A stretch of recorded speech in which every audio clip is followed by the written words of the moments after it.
to see you today. I'm glad that you guys heard that little bit at the beginning. That's what I always do when I take the microphone out of this case to plug it in when I put my apron on. I always do a test. Hello? Hello? Just to make sure it's muted. Today it wasn't muted. I honestly didn't even look. So that was perfect. Samo loved it. Hi, it is Kimmers. Thanks for being here. She says, hope you guys had fun playing games last night. We did. It was actually so dang fun. If you guys were around and stopped by, thank you so much for that. We tried out a different stream time yesterday so that we could play some games with our community members, and yeah, it's going really good. So we will keep that going. Bonk, you had a good time last night too. Was a bit slow there until 10 p.m., but then some other people showed up. It's so weird, like most people don't go out till like 10 p.m. or later, right? So if you go early, it gets a little bit lonely at first, but that's awesome. And yeah, so this meal redemption is for Greek today. He has asked us to make some Korean bibimbap bowls. Let me just fudge it with my music 1 sec. I think I turned it just 1 too low. There we go. And then to go with our bibimbap rice bowls, because we often will pair a dessert with whatever we are making with savory food on Saturdays, we're gonna make a pineapple upside down cake. I haven't made that in so long, so I'm very excited. I also found a Sally's baking addiction recipe for it. One note on that, we could not find just like the pineapple rings in the can at the store today. They were literally out on the shelf. 0 left. So we just got tidbits instead. I think I'll just cut them up and kind of place them around really nice in the cake before we pour the batter in. That works for me. Hi, Gearbox Man. Welcome in. Yeah, 10 p.m. is the time most go out to party, if you so do that. And if you're like Sam last night, it was 8:30 p.m. when he went to bed. But we were up nice and early today. We had a bunch of errands to do. What's up, my dear? What mom said this morning. Oh yeah, we were talking to his mom real quick this morning. She had a few questions. She's like, you guys you go to bed with the chickens is what she said first. And we're like, no, it would be ducks. And then we're up with them too. I don't know if you guys kind of keep that schedule as well with the sunrise and sunset. It's hard to not though, especially if you live somewhere like we do when it's like dark a lot of the times in the winter. So we try to make the most of the daylight.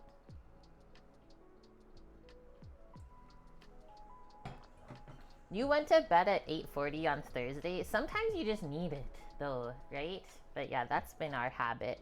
Okay, let's get into it. I don't think we have any other updates from today. We went to 3 different stores to get all the groceries today, but it went really good. Found everything. And yeah, I'm excited to get into it. Greek, we went to the Asian market this morning. TNT. Grabbed our yummy beef chuck rolls that we're gonna marinate for the bibimbap bowls. Yum! I think it was like $17 for the pounded beef. For the 2 of us, that's not bad. Mickey! Okay, wait, let's switch to the other thing so we get the alert.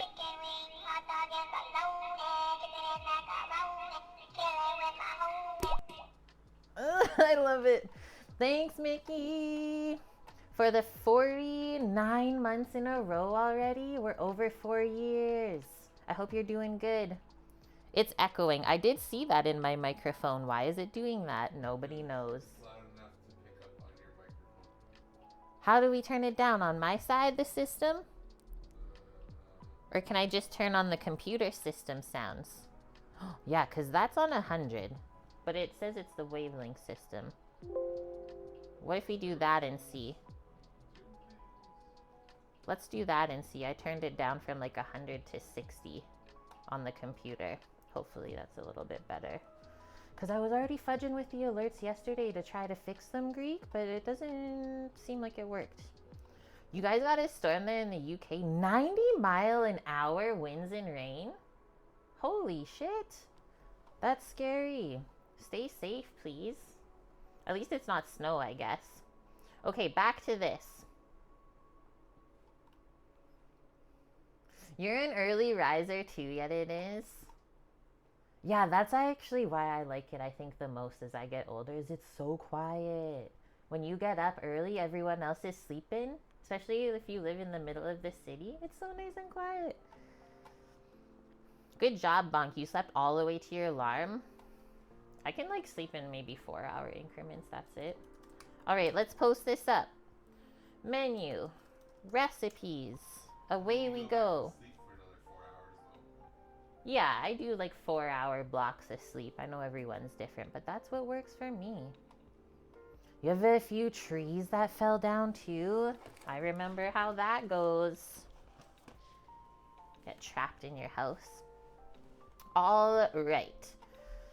Korean bibimbap rice bowls, pineapple upside down cake. I didn't even tell you anything more about those. So let's learn a little bit before we make our list, because I think both of these are actually pretty simple. So thanks, Greek. But I'm also very excited to eat both of these things today. So also thanks, Greek. You were up at 4 a.m. with the doggos.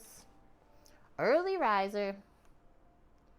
Okay, bibimbap, Korean rice bowls. From one of my favorite like Asian recipe sites, Recipe Tin Eats it's called. We've used lots of recipes from her over the years.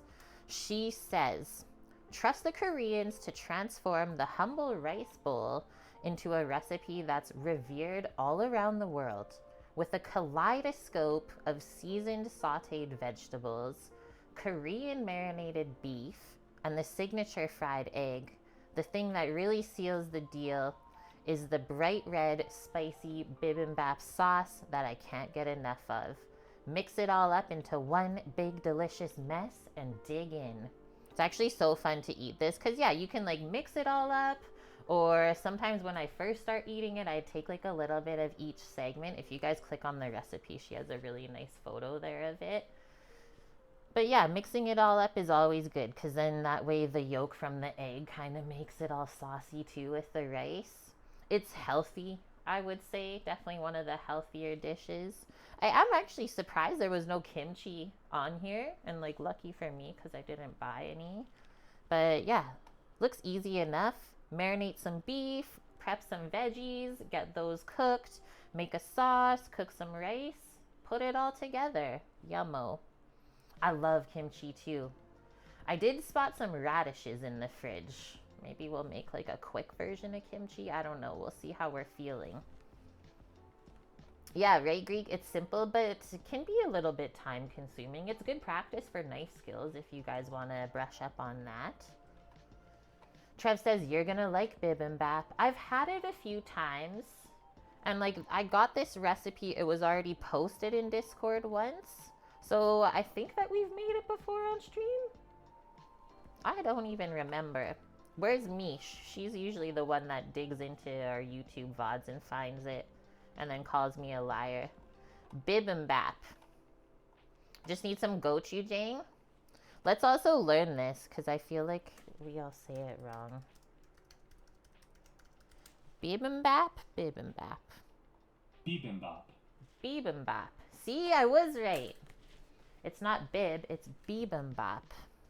Bibimbap. Bibimbap. Let's remember that going forward, everyone. You're welcome. That's part of learning, is knowing how to say the thing. Especially if you're going to go travel to that country. You should know a little bit about like how you're going to order the food there. But it is sometimes humbling to make a fool of yourself, and they're always pretty understanding as well.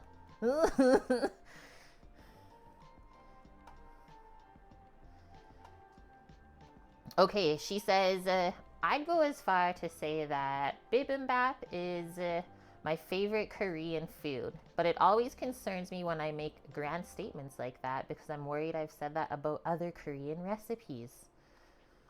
What is it? It's a rice bowl topped with all sorts of seasoned sauteed vegetables, marinated meat that's usually beef, a fried sunny side up egg, finished with a sprinkle of sesame, a generous dollop of sweet, spicy, savory bibimbap sauce. She says, this sauce is so awesome you can basically use any vegetable and any meat and it's going to be delish. So you could do chicken, pork, Heck, I bet you could even do tofu for vegetarian or like a tempeh with the rest of the veggies.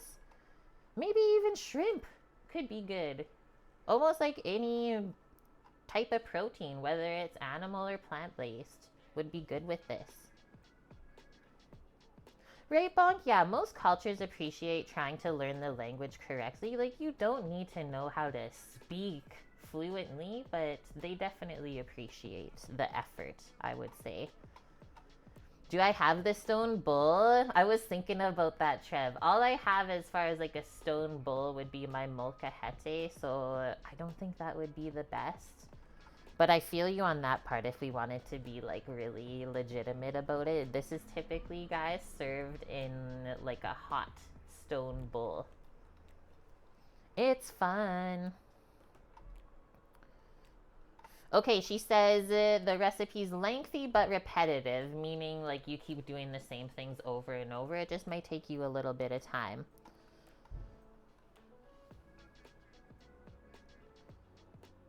Okay, so she gives us recipe for the sauce, and I really like how she does like photos of all the ingredients too, if you're a visual person.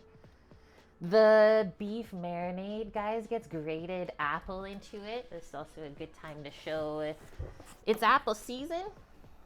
This is what we picked up today from Costco. They look so nice. This whole box, what was it? Does it say how much is in here? 5.5 pounds for $14. And this Canada Fancy. The fanciest grade. So that will be graded and going into there. She uses a green apple. I've also seen people use like the apple pear, which is really crunchy and delicious. Are you going to bust out something new? We could even possibly bust out the new rotary grater that Samo got for me for Black Friday deals. Fancy packaging, you haven't seen that there. Costco usually brings in some really nice fruits.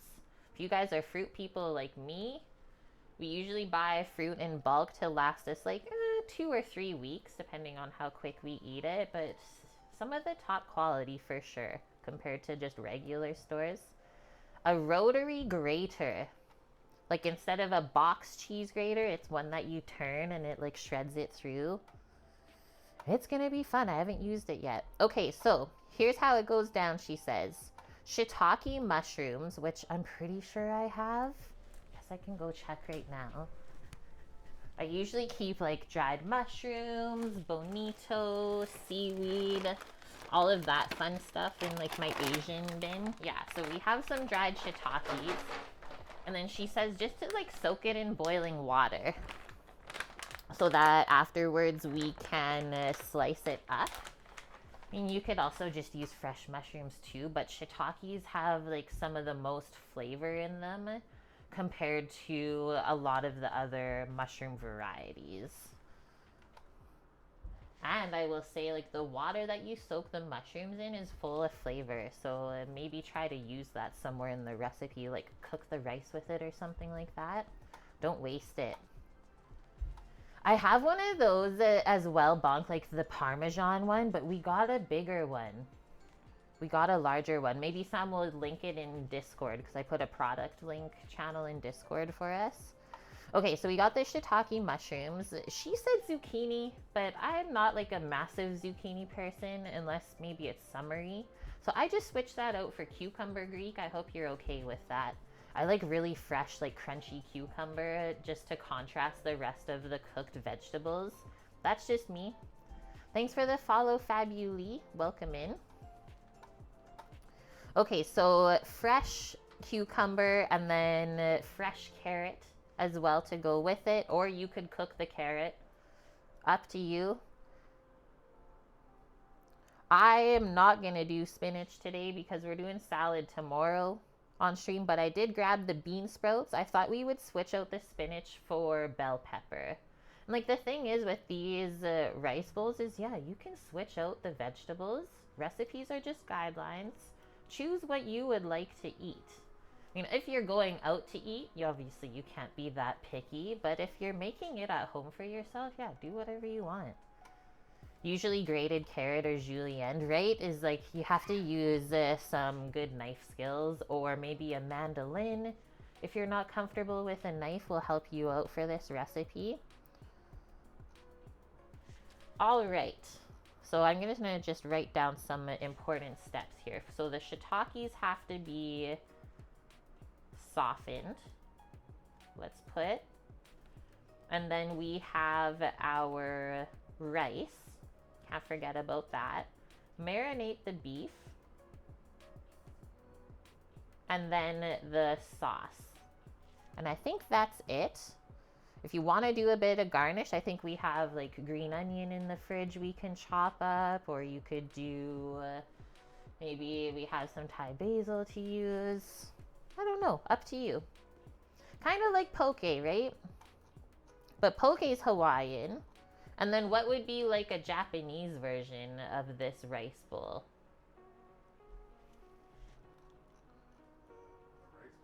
Just a rice bowl? Oh, it would be like a don maybe? Yeah. A don bowl? So it's really interesting how a lot of the Asian cultures all have their version of rice bowl. That's fun. Yeah, like a donburi bowl. And then obviously all of our veggies all right under the sauce. Okay, and then I think we'll do like usual on Saturdays. We always make the dessert first. And that way while it's baking, we can continue into our main course. And if it's something that has to rest a little bit of time out of the oven before we try it, perfect. Then it will all time out. So we'll do our cake, get that in the oven, and then start working on our bibimbap. I think we'll start by marinating the beef and then carry on from there. Usually you want things to marinate for as long as possible. So I'll just kind of star that one on the list as the first thing, and then we'll carry on. Under the cake, I don't know, Greek, how you like to eat your pineapple upside down cake, but I might do a little bit of whipped cream to eat with it. And the cherries, right? That'll be yummy. Since it's in the fridge, I thought that would be smart. Okay, clearing off the board. Let's read through our pineapple upside down cake. Unagi don is your favorite. I usually get tuna or like a spicy tuna don.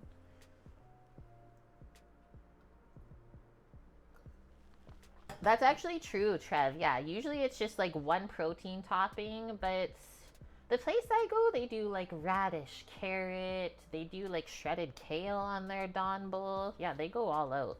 There was so much veggies on it last time. Vanilla Greek? Kind of vanilla.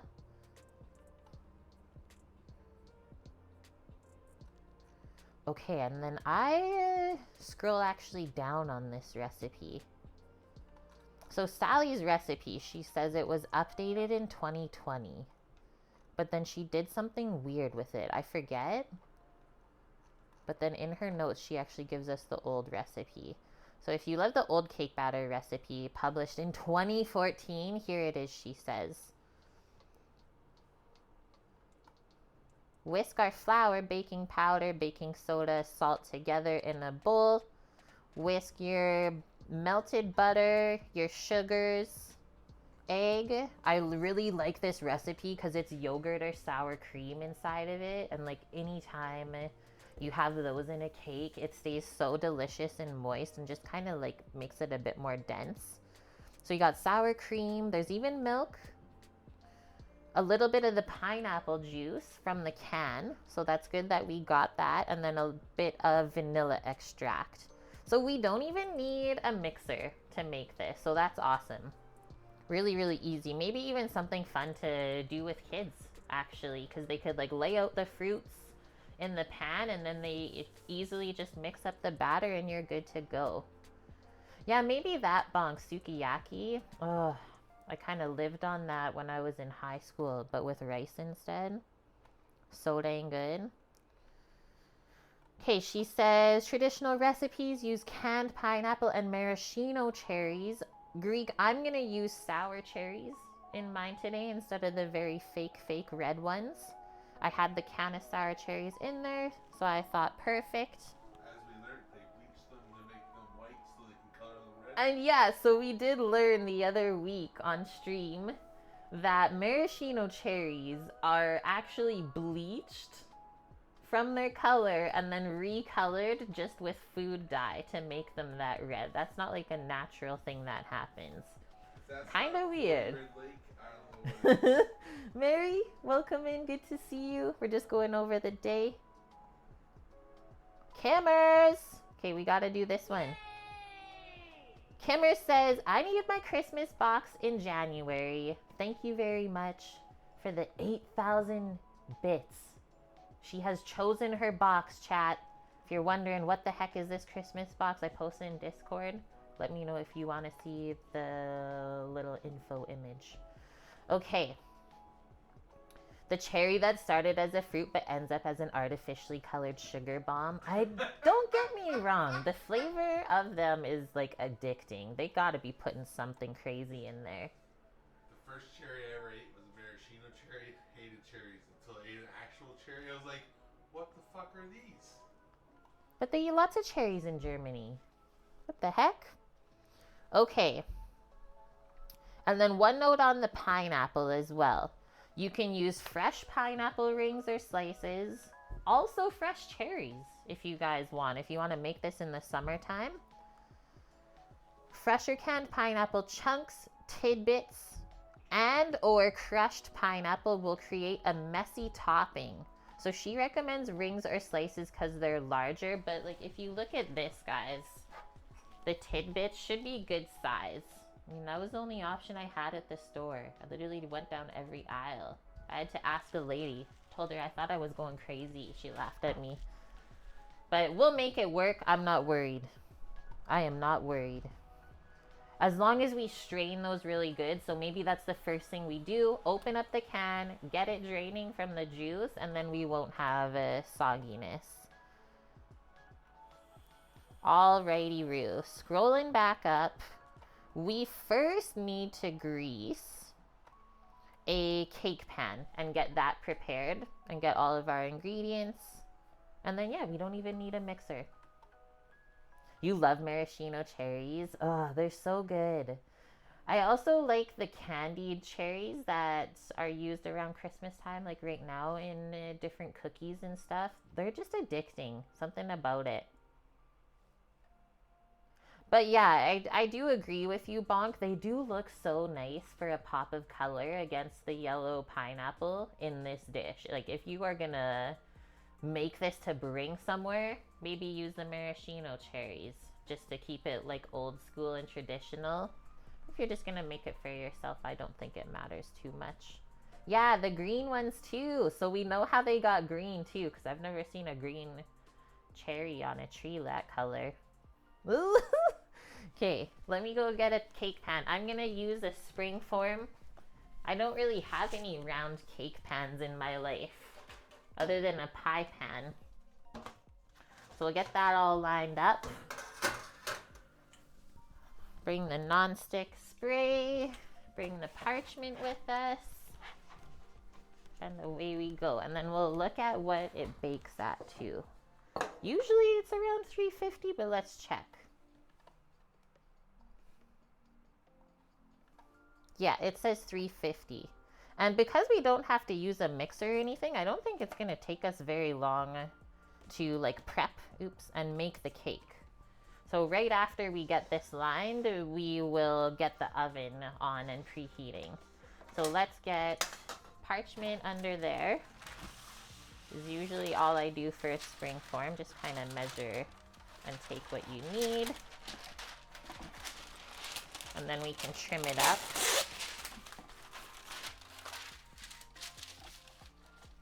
Oh, this was cute at the store today because I had to buy dried cranberries to make our salad tomorrow on stream.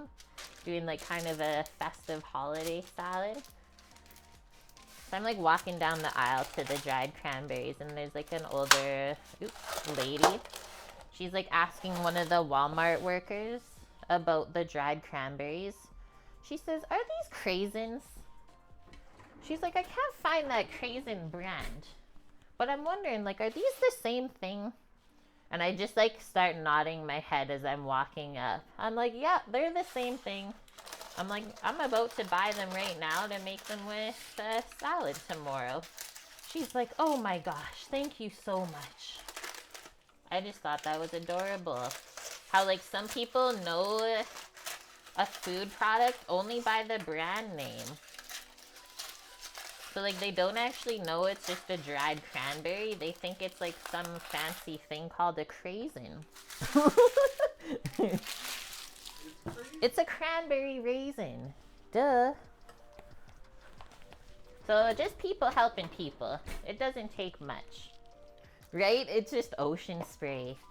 Which is such a good name. Because it is like, yeah, looks like a dried, or looks like a raisin, but it's a cranberry. Craisin. I'm just spraying over the sink though so I don't make a mess. All around the edge and then on the bottom too. So we're all coated, ready to fill up. Put that to the side. They must be bonk. It's like a genetically engineered food we didn't know about. It's a craisin. Duh. Okay, obviously we need flour. I'm assuming we need some sugars. Flour?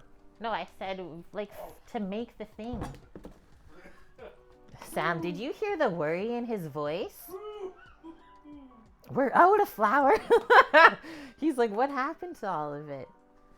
Okay, flour. It spilled? Did something happen? Yeah, used it all. It's gone. Because this one uses all-purpose flour, guys, the old recipe, and the newer one uses cake flour, which is something I never stock in my house. Okay, flour, baking powder, and baking soda. We got it all. I think they said vanilla too. I remember that one.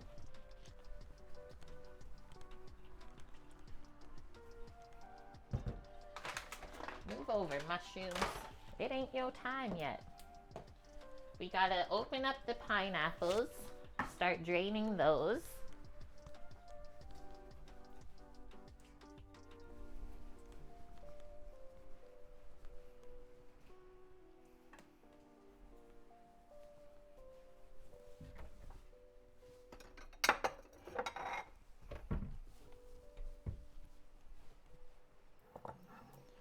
You want to keep all the juice, so make sure you choose a bowl that it will fit in. This will be so nummy to drink the extra juice after too. Do you guys ever do that? Just pour it into your water. Save it for a bubble tea. Or Samo says save it for like a bubble tea or something to make. Frozen pineapple juice? Awesome. Ouch. Be careful, the can tried to get me. Try this out.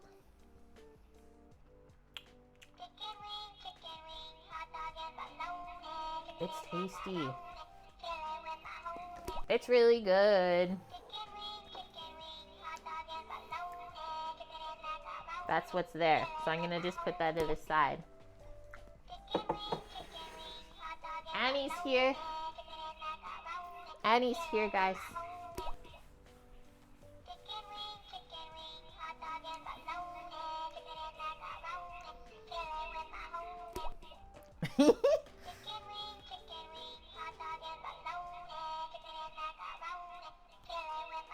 You got no chicken today, though. Thank you, Annie. I hope you had a good week at school. It's good to see you on a Saturday. 5 gifted subbies to our wonderful community. 1,065 subs now. I gotta cover my mouth because that's so much. Paloozer got one. Nice. Silo 1984. Brutus, damn it. Elrad 24 and Bemuse Duck. I love that. Hi CJ Dewey. Hi Katniss, guys. Good to see you. Welcome, welcome. Okay, what else we got? We are just compiling all of the ingredients for our pineapple upside down cake for those of you that are coming in. You have tests in 3 of your classes to grade this weekend. It never ends. But do you get some time off at Christmas though, hopefully? All right, we got the powders and the sodas. salt. Grab the salt, don't forget that. Put that over there with everything else. We need butter, light brown sugar, as well as white sugar. Did I see egg in here? 1 egg.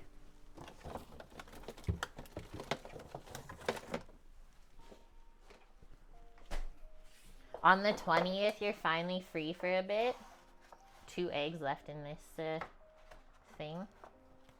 Can't handle it. Biggest container ever. That'll be nice. I think I'm gonna take a little bit of the time off, like the week of Christmas too. It'll feel good just to get out of the usual routine for 1 week. All right, butter, egg. We need the brown sugar still, sour cream, and milk. I love that. It's gonna be so yummy.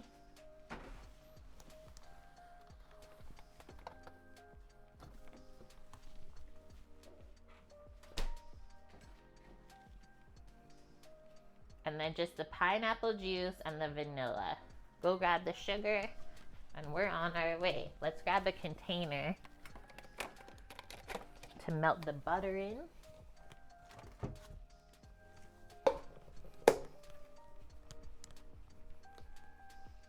So much stuff. You're finishing next Friday for Christmas. Awesome. Katniss is studying for her final on Monday. We're in the background. I'm honored. We're co-working today. Too bad you could not benefit from the lunch that I'm making. That'd be amazing. Co-work with Kate, and then you get lunch. Okay, how much butter do we need? 1/2 cup of melted butter. What is this situation here? Let's move this over a bit. This butter has seen some things. Line it up with the line. If you guys are always wondering, this is what I try to measure with. Line it up with the end. This is our 1/2 cup that we need.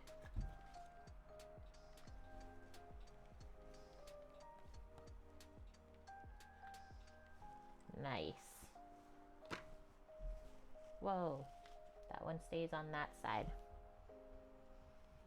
Annie, you're getting all the tests out of the way now. Yeah, you deserve some time off. Teachers work so dang hard. You just go right through the wrapper. We won't talk about that on stream. This one time I was getting yelled at for cutting through the cheese wrapper, and it became a whole thing. That's why I said we won't go there today. But I do it too. Just rinsing the butter off of the knife.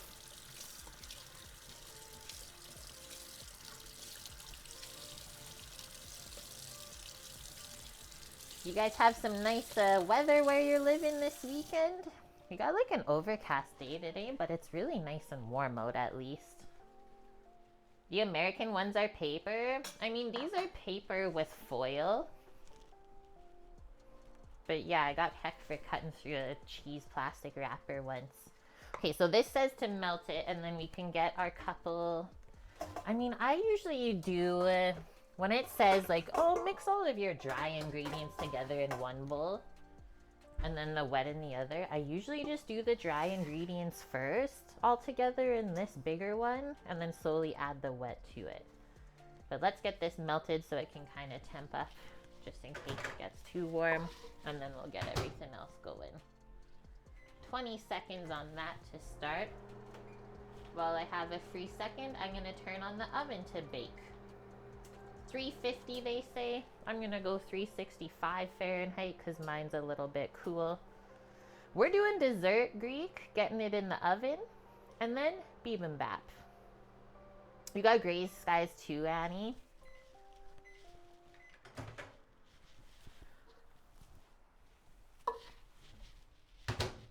A little bit longer. Got like a foot of snow, but it's gonna be 5C today. Gonna be soupy. You got the brown sugars. That's what we had earlier this week. Windy and rainy. Sometimes I miss those days, Greek.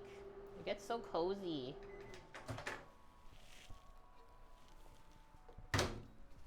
Okay, there we go. How easy is this? Just melt the butter. Okay, so starting with the dry stuff. 1 2/3 cups of flour. I dripped some pineapple juice on the container by accident when I showed you guys. Okay, so 1 2/3 cups of flour. You had a 2-hour delay on Thursday for what? The hell is that? Oh, must have been from the flour bag. Thought it was like a pine needle or something. It's just a piece of like paper. Almost said wood. Okay, 1 2/3. I usually just kind of eyeball that. If you want to be strategic, grab a 1/3 cup measure and measure it twice. That looks good though. Nice. Kiddos had a snow day. Man, that's always the best. Okay, flour is done. Next, 1/2 teaspoon of baking powder.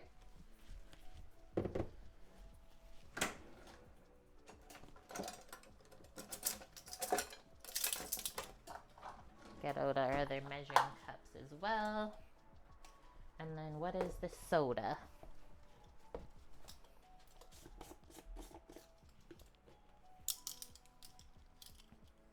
You were delayed because of the wind and snow? Dang.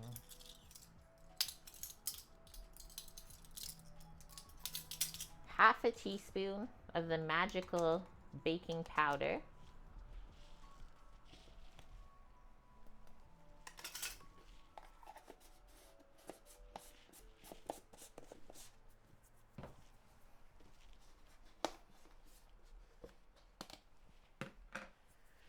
There's so much variation in flour moisture levels, you can't really cook by measure or weight. Trev says it has to be done by eye. I actually love that statement. It's true though. Like, I don't pack it down or anything, and I guess it's also interesting to say, like, we all kind of have our own way of measuring stuff, right? So as long as we always do that, your stuff will probably always work. It's weird. Okay, 1/4 teaspoon only of the baking soda. You tortured yourself trying to be like perfect. I gave up a long time ago, I guess. And then 1/2 teaspoon of salt, guys. Yeah, altitude is always a big one. There's so much always involved. That's why we say it's a science.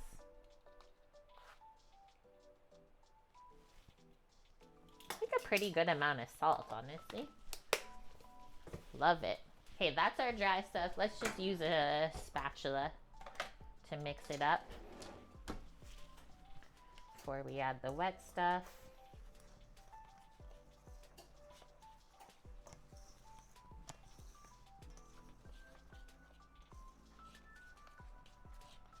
This is what I think we'll do. We'll pour the butter in, and then we'll use that container to crack the egg, and then mix the milk into it that we need, and the sour cream, and the vanilla. All of the above. And the sugar. Whisk the butters, sugars, eggs. Okay, maybe we will get a bowl. But like literally you could do it right here. We're just gonna go for it. Mish! Good to see you. Thank you for the 1 bitly. This is why we make the well, because then you can mix in it, guys. I am here to show you something new.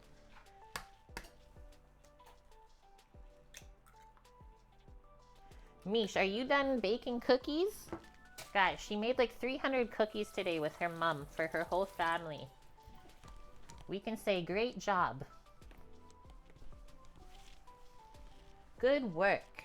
Let's get a fork to whip this up. She's done. A well is a hole in the ground, me son. Bonk. Yes, Greek, you're right. Italian technique, usually they make pasta this way, right? So what I'm mixing with the eggs right now, same thing. But first, before I pour this in, I want to do the milk. Keep those liquids together. Heck, maybe I can even fit the sugar. How much of each sugar do we need? 3/4 of a cup of brown, 1/4 cup of white. That's not bad. But first I will do the milk. The nonas. I think in another life I am a nona. Okay, first things first. 1/2 cup of milk. And she does say to use whole fat dairy products for this, which I love. Boom. We might need to reuse that measure, but first let's put this back.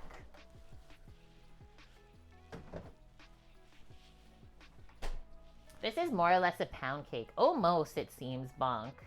Usually it's like really kind of rich and buttery to go with the pineapple. Okay, that. 1/4 cup of sour cream. So we'll just fill 1/2 of that. What the heck's in there? There's a crumbly. What the hell, bro? What the hell? Okay, we gotta stir this because it's kind of separated. You guys ever have that happen to sour cream? This one is so thick, it's like cream cheese. Oh, we tried something interesting. We went to the mall yesterday, a famous mall, West Edmonton Mall to be exact. And there was a, what the heck was it called, this spot? It was like a Japanese bakery sort of place with like honey madeleines, egg tarts, and like Japanese cheesecake. I could not walk by without trying one of the things. I don't know if Sam posted the photo that I got him to take for me yesterday of it. Holy shit, it was good. It was like the butteriest cake ever with just like a hint of honey. Kind of like a muffin almost. Like the biggest madeleine ever. It like fit in my hand. My god, it was delicious though. And it was only like $3 for the piece. It's like I was expecting at least $5 for something like that. I think it was called Jitsu something. We got the photo though, so we'll give you more info if Samo looks it up. Okay, that's that. Always clean off the sour cream spoon. No wastages. Yeah, it looked amazing, Bonk. Like everything was kind of glaze red in the kitchen that they were working in. All of the ovens were red. Just got drawn to it. I said, what exactly is going on here? Okay, next one. I think we needed more of the brown sugar. 3/4 of a cup of the brown sugar.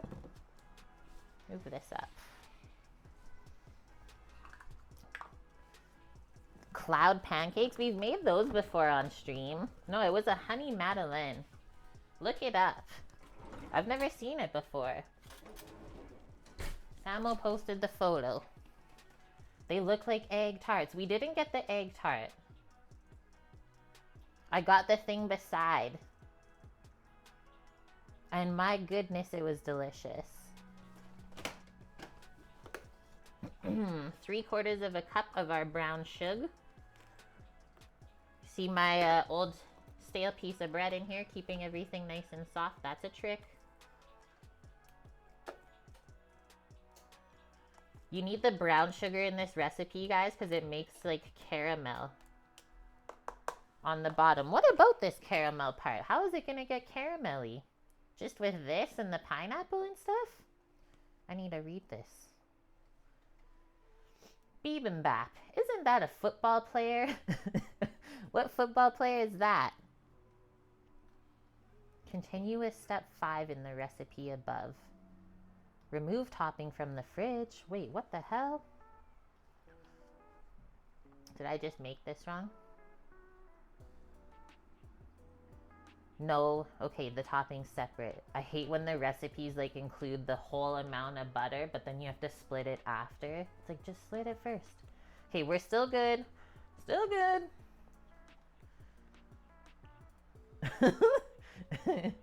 Cara smelly? No.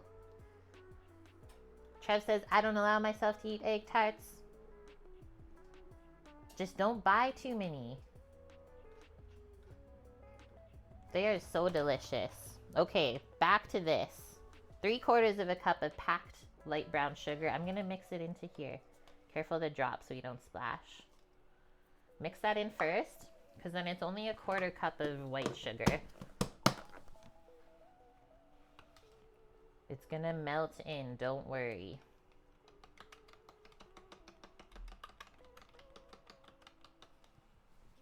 Pineapple juice? Hi, Clem. Good to see you today. I hope you're having a good weekend.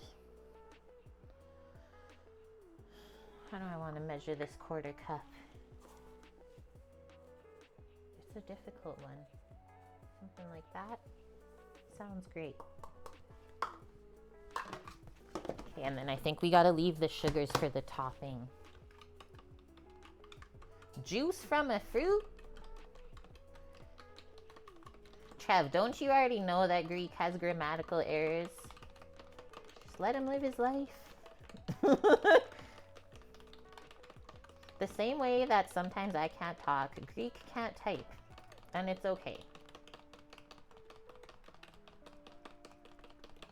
That's starting to look good. It's like a brown sugar,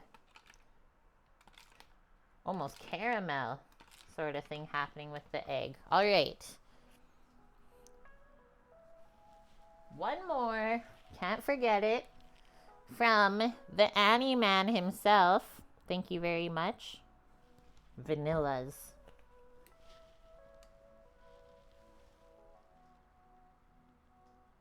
Squeeze it out, it's thick. Like a teaspoon is good.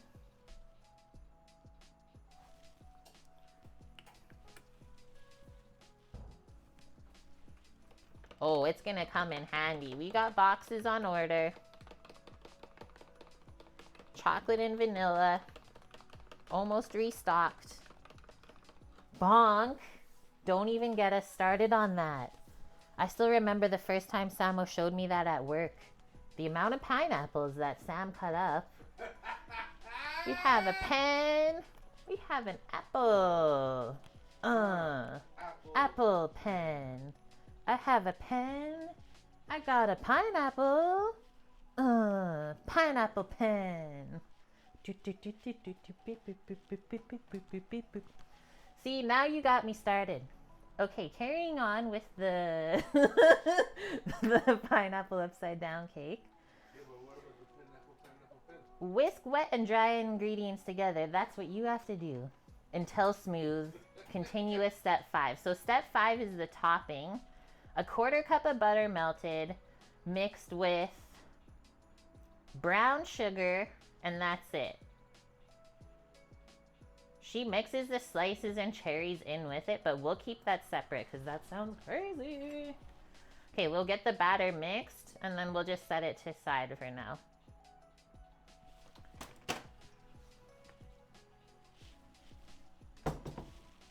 So nobody else knows the Pineapple Pen song?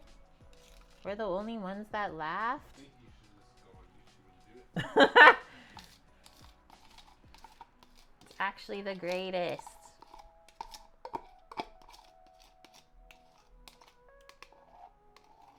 That got me through summer 2023, literally.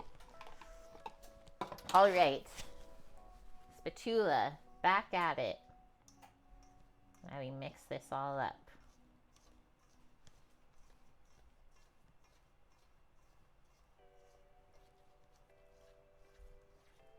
Us and our funnies, we're something else. What would you do without us? Your crazy northern neighbors.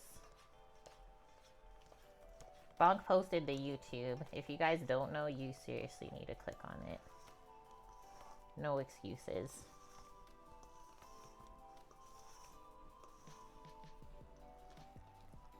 I'm trying not to overmix this.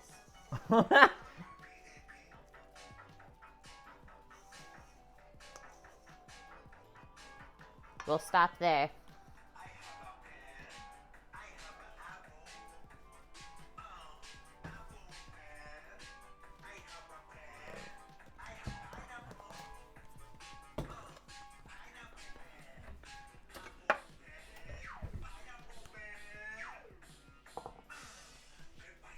Apple pen.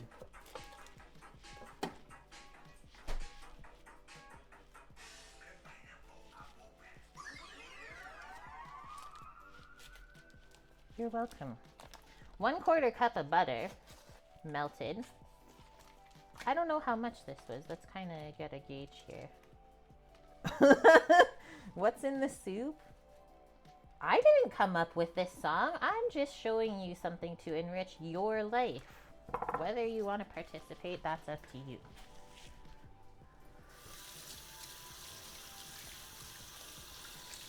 Trev says the restaurant supply store you use has been getting a lot of its veggies from Canada. That makes me so happy. He says they're massive. Then why am I not getting What's in the soil? Then why the hell am I getting American vegetables? The fuck? I'm actually so confused right now. I'm so confused. Somebody send help to North America. Okay, more melting.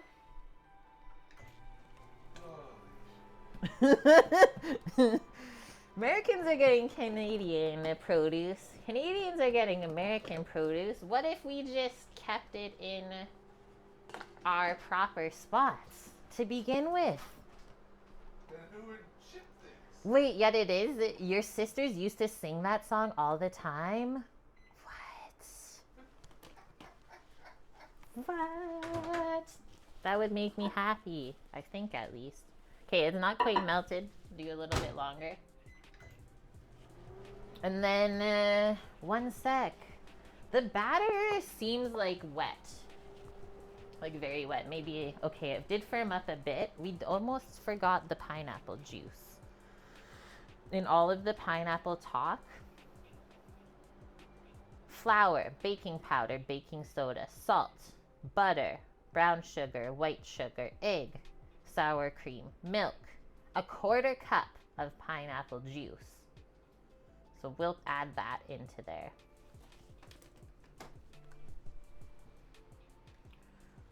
First, I'm gonna measure out the brown sugar we need, which is 1/2 cup packed to mix in the butter, and then we'll use this again. Maybe that's a bit too much.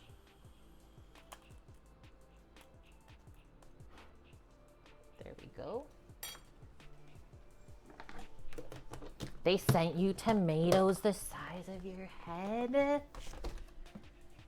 This is bullshit. I'm like actually upset.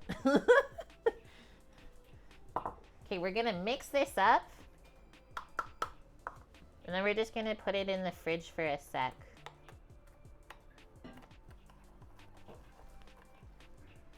So it's not super runny like it is right now because the butter will harden up with the sugar. But just get it mixed while everything's nice and melted. And then we'll come back to that.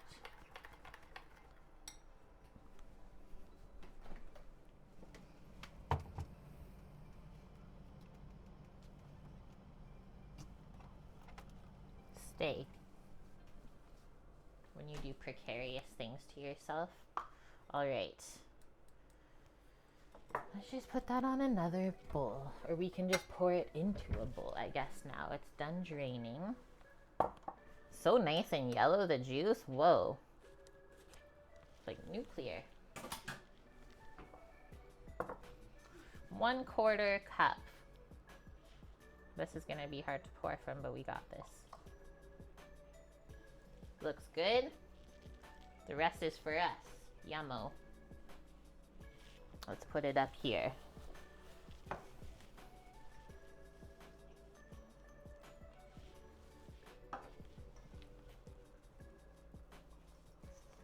See, it's a good thing we didn't overmix it at first. Okay, so the next one, I'm gonna start laying out the cherries and the pineapple in the bottom of the cake tin. And then we'll pour the butter sugar mixture over top, and then the batter.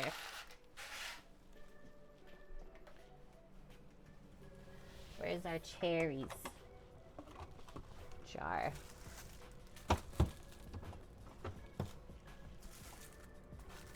Ooh, the cherry jar is almost done too. We're just gonna strain all of those out. Use the same strainer again, it's fine. It's all going to the same spot. So we'll cut those. I think we gotta cut them in half, or should we leave them whole, guys?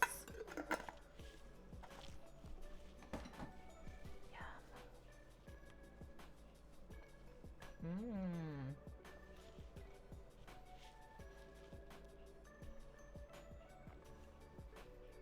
I think we'll try and leave them whole if we can. Okay, now we gotta make like crazy designs. How should we do it? Thinking like just start in the middle and go around and around. And just like keep filling in the spots like that with the tidbits. And then in the other spaces, you just put some of the cherries, I think. I don't know, guys. They didn't have what I needed. So we're just doing our best.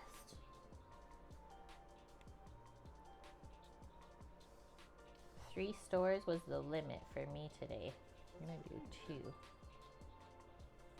Two in between there as we get bigger. Look at how yellow that one is.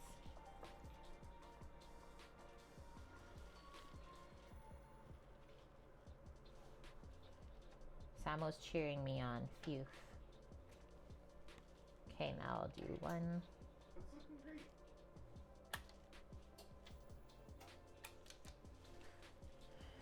We can only strive for perfection.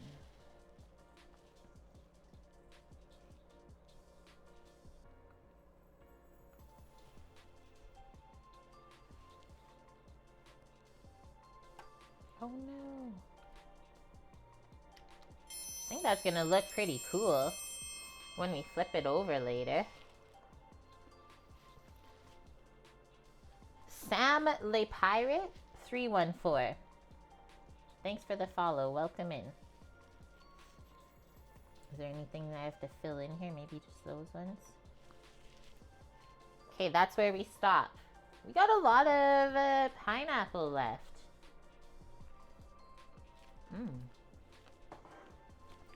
Okay, cherries.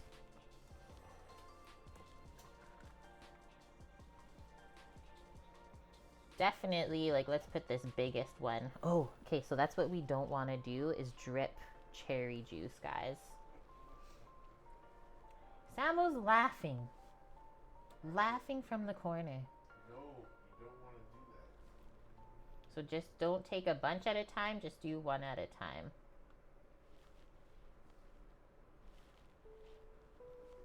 Don't drip the cherries.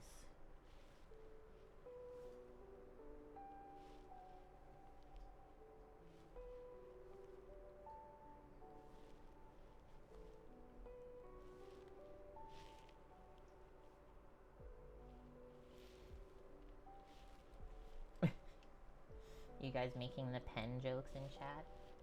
Thank you for the giggles.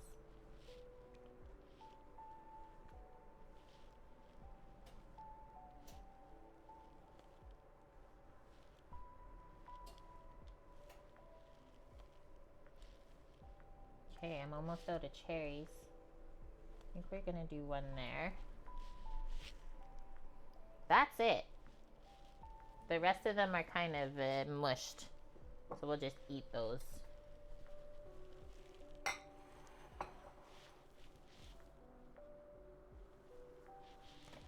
Rinsing my handles.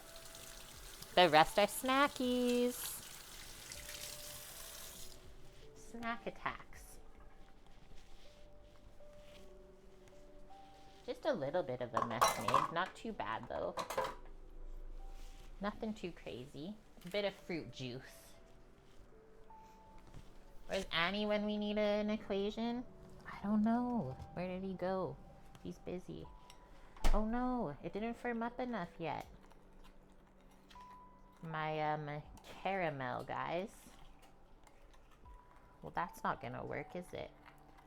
Put it in the freezer. Put it in the freezer. Okay, while we're waiting for that, I'm just gonna put the rest of the ingredients away. Since we're at that point. And then maybe when we're done, it'll be ready. We can also get the stuff out for Bibimbap too, since we're almost there. Get my big stack of things to go in my baking bin.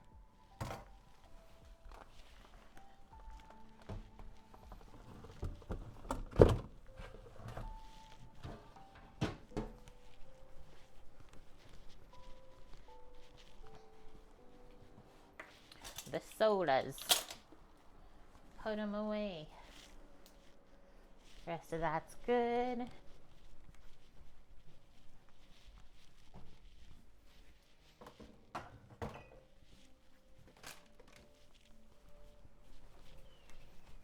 This is gonna smell so good when it starts baking.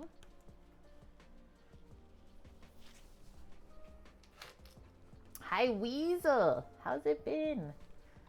Good to see you. Greek. You've been following the channel for 5 years, 3 months, 19 days, 22 hours. That's a long time. I'm gonna turn these down. I think they're a bit too bright now. She's getting blinded by the light. You just got back from vacay, so that's where you've been. Where did you go? Was it fun? Refill the water while we're waiting too, guys. Always a good time for a beverage refill and a snack. And then I guess I gotta pack away the fruit juices and stuff still. And the pineapple. The pineapple we can pack with the juice. And then we got the cherry juice. That's gonna make a yummy drink together if you mix it. That was a Bruce Springsteen song. I actually don't think I knew that. 2 containers.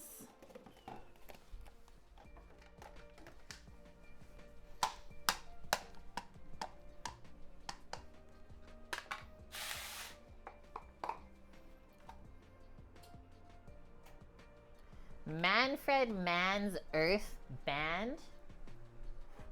That sounds like a trap.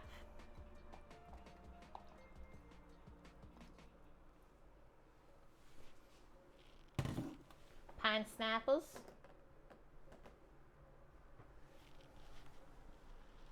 Juices.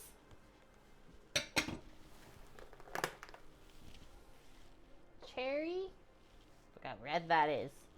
Juices.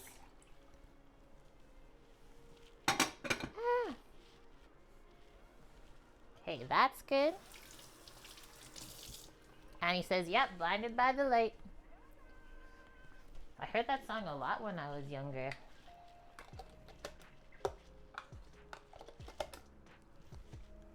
Played on the classic rock radio station all the time. Holy, the fridge is getting bunged up. Okay, we're waiting one more moment still. And while we do it, let's do some reading.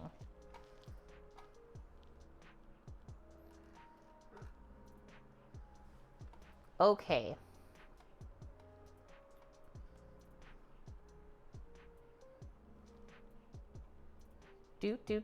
Bake for 43 to 48 minutes.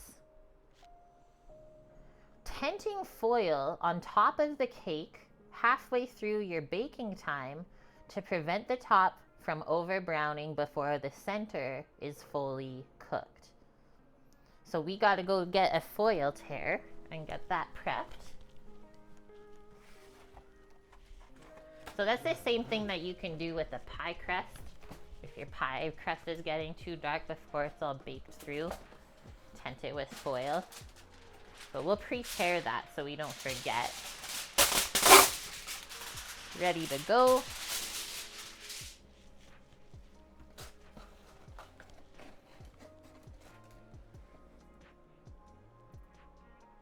Don't be alarmed if your cake takes longer or if it rises up and sticks to the foil. She says we serve it upside down anyways, so you're not even gonna see it, which doesn't make sense. Sally never lets us down. And like, she doesn't forget any of these parts either. Most people are like, here's the recipe, good luck. Remove the cake from the oven, cool on a wire rack for 20 minutes. Let's get the rack. See? There's a reason that we didn't have our topping done yet. Get the rack. And then I'm going to say probably after the 20 minutes, then we flip it. Yeah. So you let it sit so that all of the juices and the topping can like soak back into the actual cake. And then we will flip it over. She says, I find it's best to cool the cake completely at room temperature before serving it. Do not refrigerate the cake to speed up the cooling process. It will taste overly dense, so it will like fall in the fridge. No rush in this one, guys. No rushing at all. Although the leftover slices, so once the cake is cooled at room temp, then you can still store it in the fridge after. That's okay. Just we don't want to cool the cake in the fridge because it will fall. 3 days in the fridge. I would say like usually up to a week for cake in the fridge. If it lasts that long, which it's not. And then 3 months in the freezer. Okay, that all sounds good. So we got our rack here for the first cooling. We got our foil for like our 24-minute mark. And then we got the rest of this stuff here. Let me peek. Let me peek. It will also help us to stir it. Oh yeah, okay, that's working. Whoo! I'm gonna make sure that the butter actually mixes in. Guys, like, what? Not even 5 minutes in the freezer? That's hilarious. Man, blast chillers, I tell you. Weasel went to Texas for a few days and then did a road trip from Texas to Pennsylvania. What was like one of your favorite parts, if you are so interested in sharing? Did you have any good snackies or anything? So now we are going to pour this and distribute this over the fruit before we pour the cake batter in. I'm just gonna like use my hands to dollop this off of the spoon. But man, that firmed up in no time. And this is just butter and brown sugar, guys.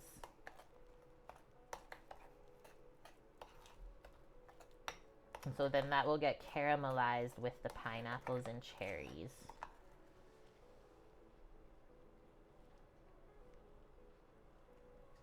Go around, put in little dollops first, and then you can fill in the spots that you think need it.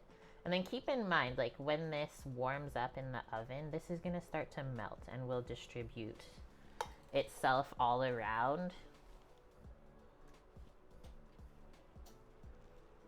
But if you had the pineapple rings, which I wasn't able to find at the store today, she just mixes everything together. Like the cherries, the pineapple rings, and then the caramel.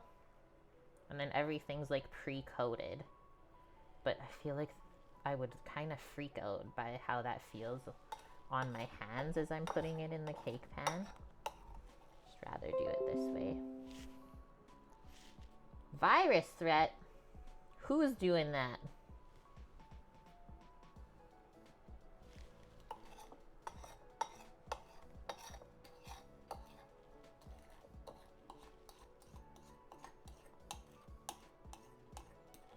Who in chat has had pineapple upside down cake before?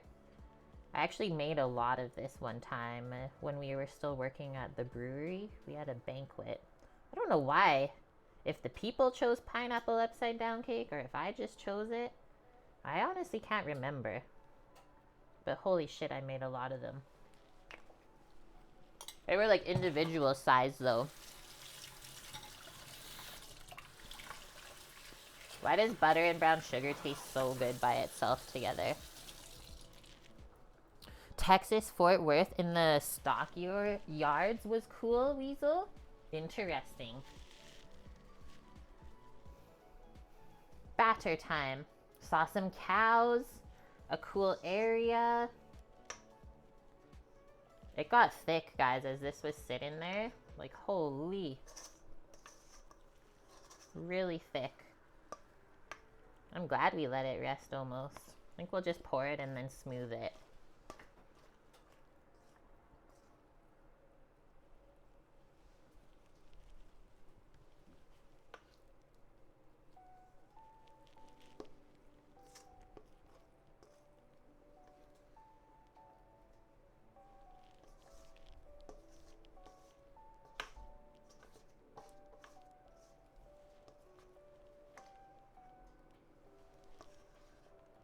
Whoa, we need a bunch over there. Okay, so when we spread it, we don't want to mess up where we laid everything out. So you want to be pretty gentle when we do that part.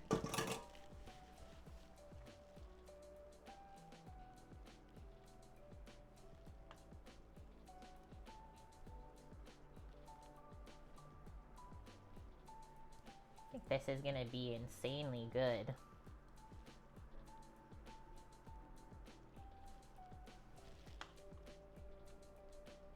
Trying to get out to the edges. Sneaky floury bit, that's okay.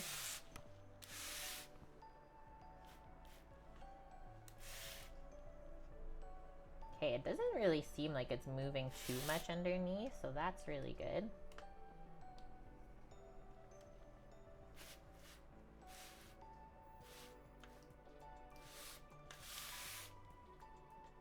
Kind of just distributed itself almost.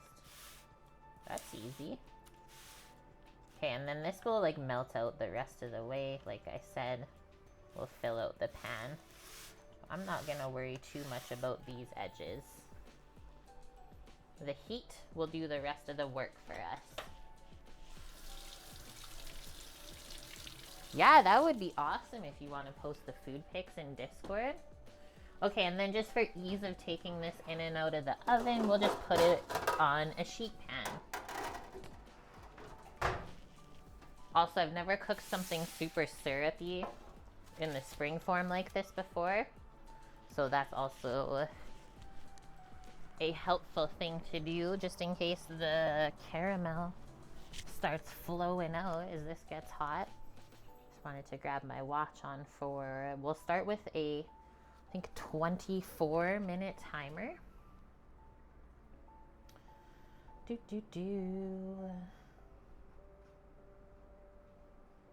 Yeah, 43 to 48 minutes, and then halfway we do the foil, or whenever we see it going dark. Going into the oven, guys, 350 Fahrenheit.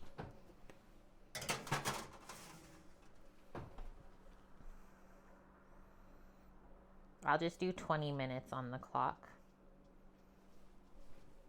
Woohoo! First two pages are graded. Those were the easy ones. You start with the easy ones and then you do the hard ones. I usually do the hard stuff first and then do the easy things. Okay, pineapple upside down cake is complete, guys. So next up, we're gonna start working on the bibimbap, which our first thing that we wanted to do, I started on my list, not started. Marinate the beef so that that can sit while we prep the veggies and the rice and the sauce for this. Multiple choices first, you go in order. Fair enough. I'm not going to tell you how to do your job. That's what Trev said too. Do you have a thick clay pot? I only have the molcajete, which I don't think I want to put the bibimbap stuff inside of there. But I get it. Let's see what She did. I guess it will still look good. Luckily, we have like these little wok bowls. Close enough. Close enough. That's what we got.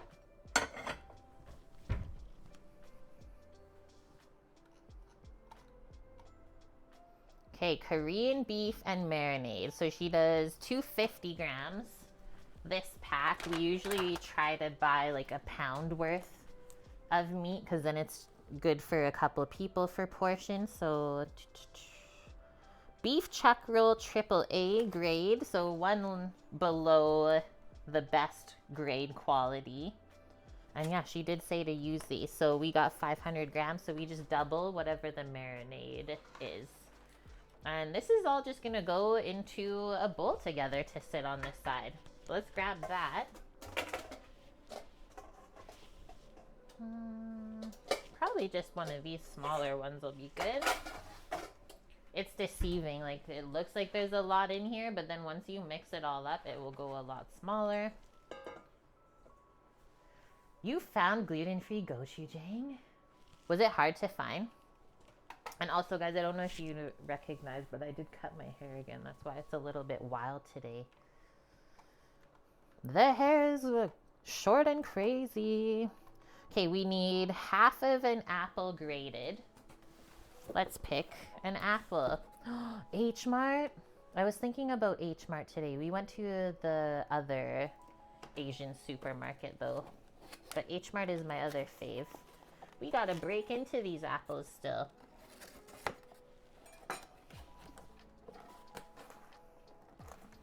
Who's the lady with short hair? Hello, it's me. Ah, the other side is taped too. No one's stealing apples, okay?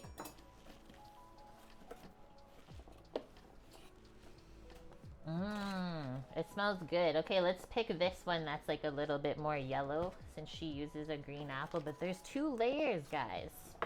So excited. So we're gonna use these tomorrow on stream for our salad. Okay, we got that. Maybe like sideways a bit. There.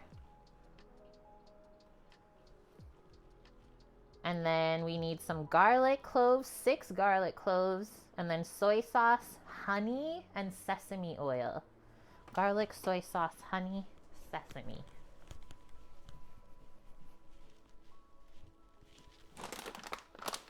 Soy sauce, honey,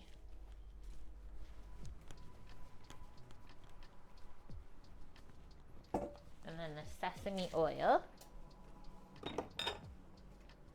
Let's wash up our apple before we grate it.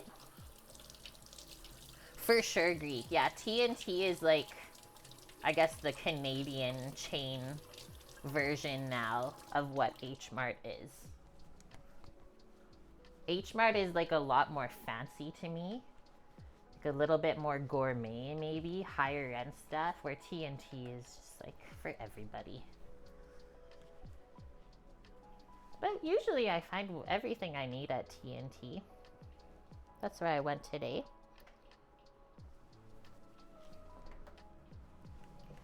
Garlic.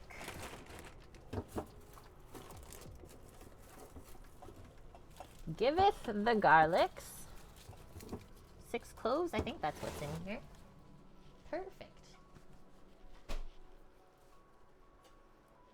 H Mart is more Korean though. Yeah, the Korean corn dogs. Oh. Yes, please. Okay, there was 7 cloves of garlic. We're committing. Oh, we have something to show. I have another thing. We get to use 2 fun things today. We'll do the garlic first, and then we'll do the apple, guys. Samo got me a new garlic press. You gotta check this out. It's freaking sweet. Look at this. I'm gonna change the view for a second. It's all stainless steel pieces. This is like the main part that pushes down. Look at the simple ass design. I love it. And then you got 2 options. I love the hearts too. but one's like more fine. And then this one is a bit bigger, but the hearts are adorable. And then just literally slide that in, and that's how simple it is. And I love it because it's dishwasher safe. It is fancy. It wasn't like cheap to buy. But when we looked up to replace this one, because this is like a name brand supposed to be so fancy, Pampered Chef. But look at it. You put it in the dishwasher by accident once, and like you're forever just getting metal on your food. Like all of the coating came off. So it's a little bit disappointing. But yeah, the new one is so much better. And yeah, this one doesn't, I mean, it still hinges though. Like it will still stay even if you open and fill it. So I love that. But yeah, if Pampered Chef isn't cheap and that's what happens to it, we'll let you guys know how this one goes. Sam used it the other day to cook some dinner while I was at work. You said it was really good, right? Well, look at the results. Is it rusty? No, yeah. And yeah, it's like not rusting or anything like that. EXO. So that's another good brand, Bonk is saying. Okay, let's smash these and get them peeled. And we'll get that stuff pressed in, and then we'll add the liquids. We'll mix it, and then we'll get the beef in. Yeah, the new one is dishwasher safe. The Pampered Chef, I honestly don't know.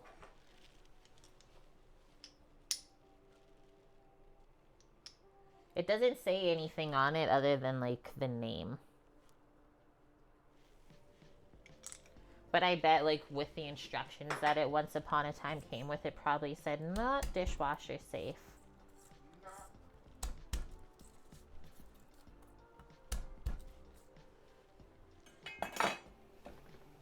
That's good to know. So Bonk uses the EXO one. He's put it in the dishwasher. Nothing happens to it. Still looks like the day that he bought it. That's the good stuff to use.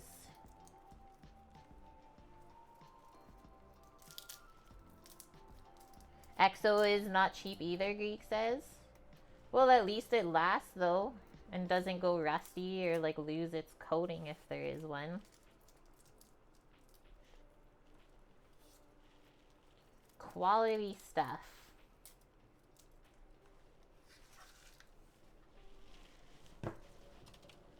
All right, let's see. No, that's true, Bonk. We know this. You don't play around with garlic. Haha. That works so good. So that's what it looks like when it presses. You can put 2 cloves in at one time.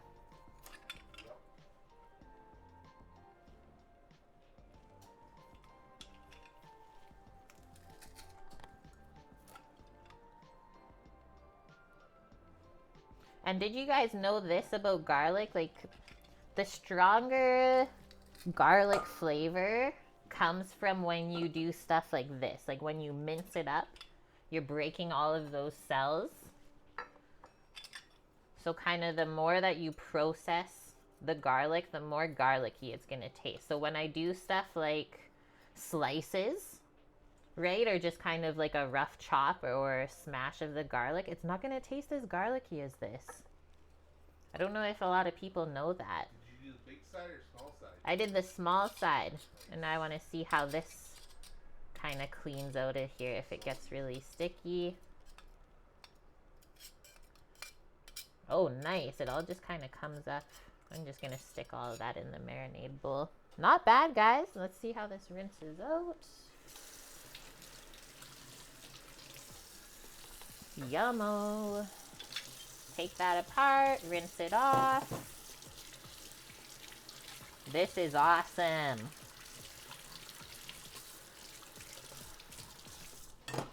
That's a good one. Samo should post that one in Discord too, in the links. If you guys know anyone that cooks a lot, that could be a really good Christmas gift. Okay, now we get to set up the next fun thing. Moving this over a sec. Our new cheese grater, or not even We always just call it a cheese grater, but we grate more things. What are you saying to me, Samu? I didn't have much success on the wooden cutting board. Okay, did you use like a sheet pan? I didn't try that. I just did it on the other surface. Okay, so this is the how it comes, the grater. So this is the base, it's suction. I'll probably just do it on a sheet pan. Sam said it doesn't work on the wood, which is, yeah, very fair. This goes into here. There's only really one way it will fit together. Click. You put your items in there. How do we set up the blade on it? You put the blade in first? Yep. Let's do this one. It's the biggest one, and then there's a smaller one.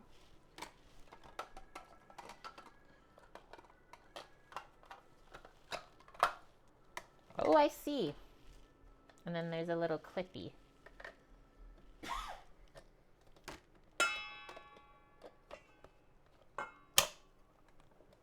Bingo. What? Okay.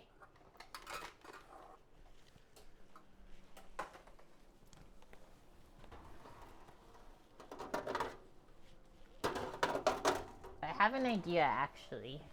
Instead of making my life hard with the sheet pan, 'cause it's still gonna move. I'm just gonna go over here by the GoPro. And we can probably grate it right into the bowl. Fun. It's actually all dishwasher safe, Bonk. That's the greatest part, is it all just comes apart, like what we just did. Okay, this is how we'll do it for you guys. There. Release. Lock. Ah, we're locked in. That's fun. Okay, I just have to cut half of the apple to fit in.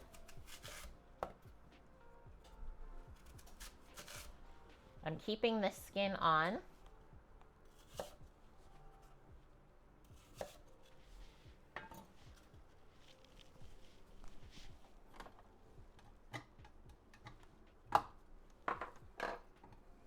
Stack all of our apples in. And then you just kind of push and grate, right? Whoa! It's actually awesome.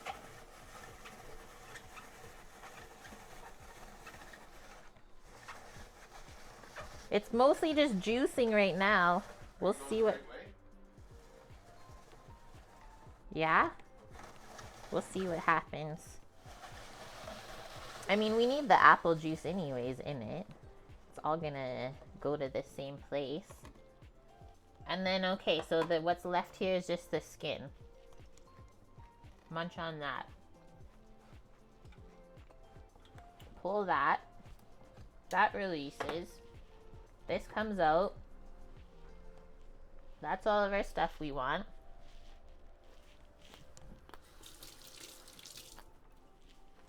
I mean, we'll see how the plastic goes, Bonk. Nice thing is we can always, like, return it, right, if we're not happy with it. This pulls out. Okay, that goes that way. And then that releases. Dishwasher. That stuff's clean.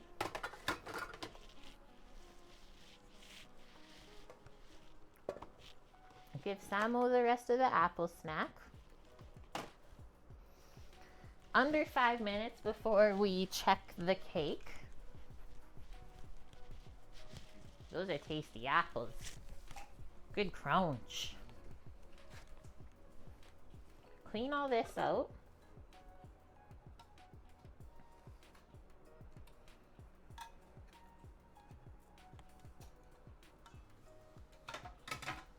How do we get all this off?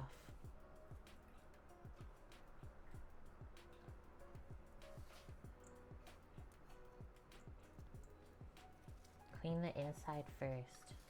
Might be easier.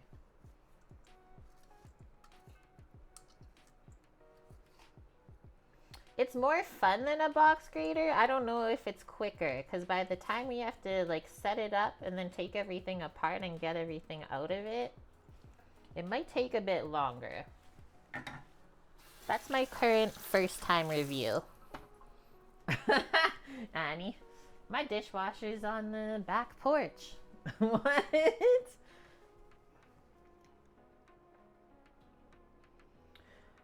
We go to too many lengths to avoid just buying the correct appliance to begin with.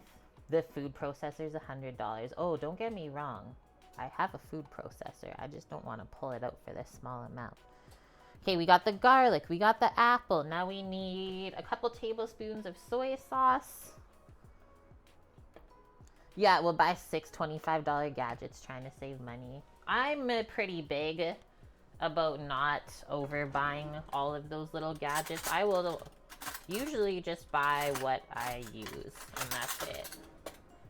And well, my box grater got too dented, the one that we were using, so I needed something new. So we thought that we would try this because some people from stream said it works really good.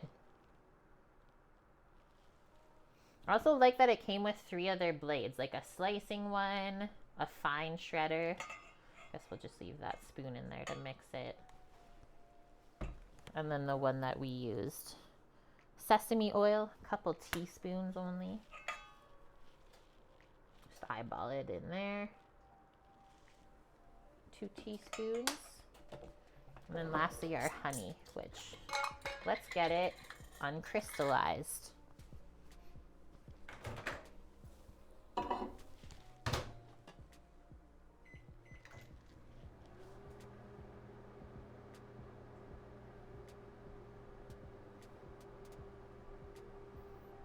Follow the advice of Alton Brown, multitasker. Right, so the grater is a multitasker. It says you could even use it to like grate nuts and different stuff like that. I said I'm intrigued. Okay, a little bit longer. And then we have the big boy robo coupe when we want to fuck shit up. The robot coupe. Honey, honey. Stirs it up. What a simple marinade, guys.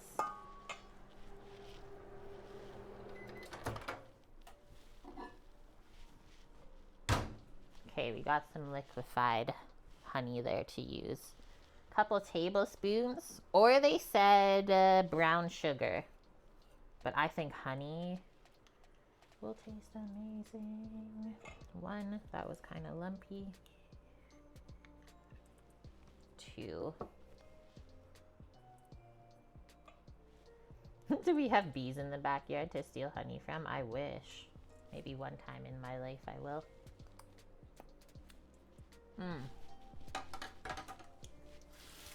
If you don't lick the honey spoon, you're a monster, I always say.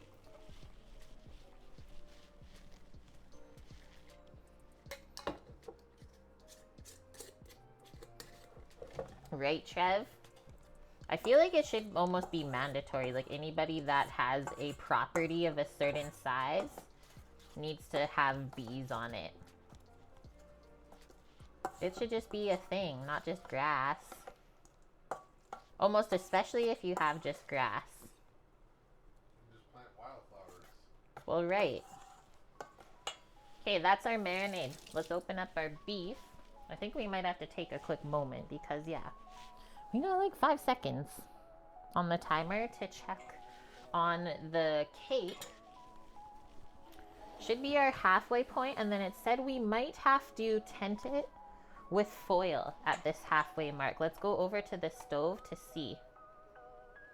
Your uncle has bees? I learned a bit about beekeeping in my first job. Oh yeah, see, there's butter cooking out.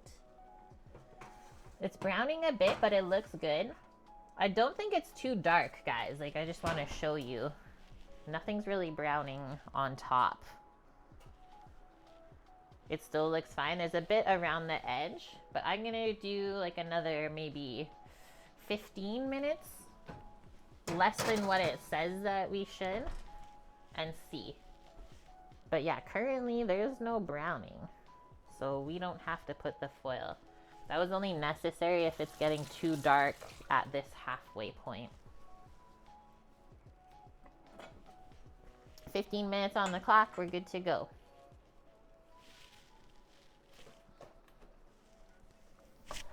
That is so weird, Trev. I know that. Is there some places in the States where you're not even allowed to have a garden? That is so weird. Who made that law? What is wrong with them? Okay, so this stuff is usually used for like hot pot, different things like that, but it's also really good to use for like stir fries and what we're doing today. Let's get this all poured in. This is sliced beef chuck.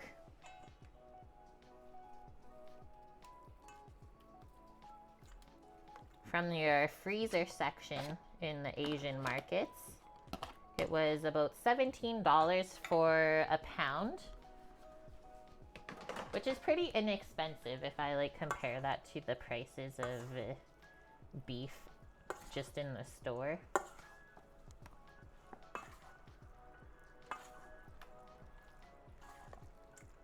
I don't even know if we have, like, I doubled up the recipe for our amount of meat.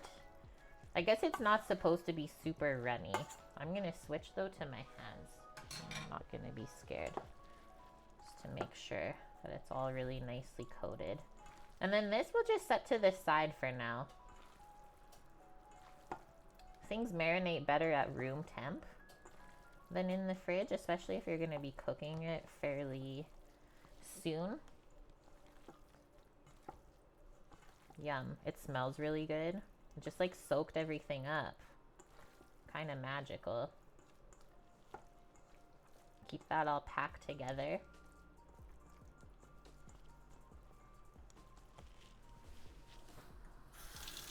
That's gonna stir fry up real good. Wash our hands. And then I think we're on to getting some shiitake mushrooms softened just in some hot water so that we can slice them up.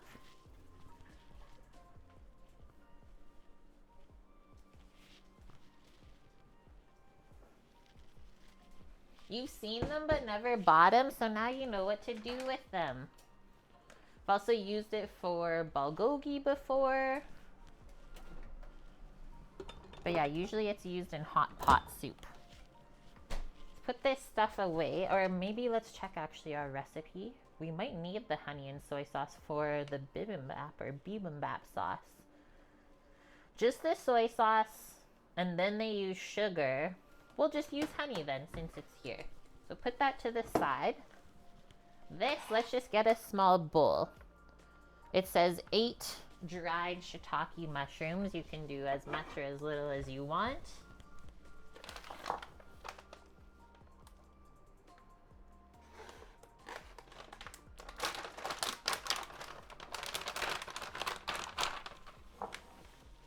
These are pretty small. 1, 2, 3, 4, 5, 6, 7, 8. Also very good for soups, and these are very inexpensive. This bag usually lasts me like years.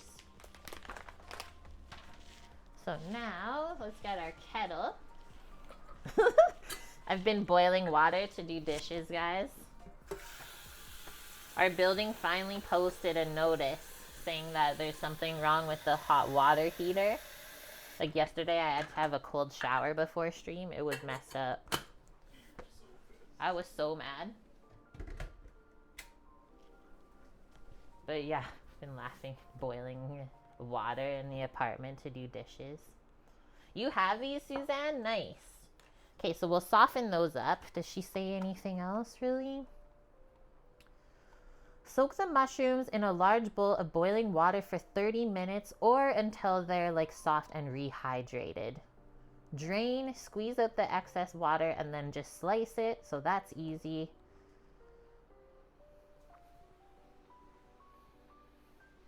Next up, we're gonna like prep the carrot and then salt it in a bowl for 20 minutes to season it. The supermarket sim. So we've been playing supermarket together, guys. If you have Steam, check it out. I'll post the link to the game every Friday.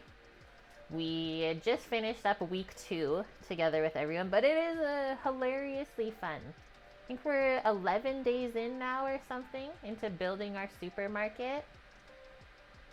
It can be as chill or as stressful as you want to make it. It's fun to have people from stream like pop in, pop out. That's my honest review. Might not be for everyone, but it works for us.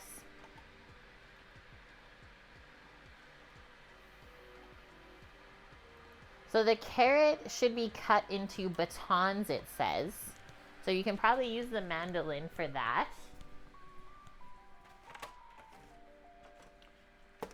Let's choose a blade. And then we also need our cut glove.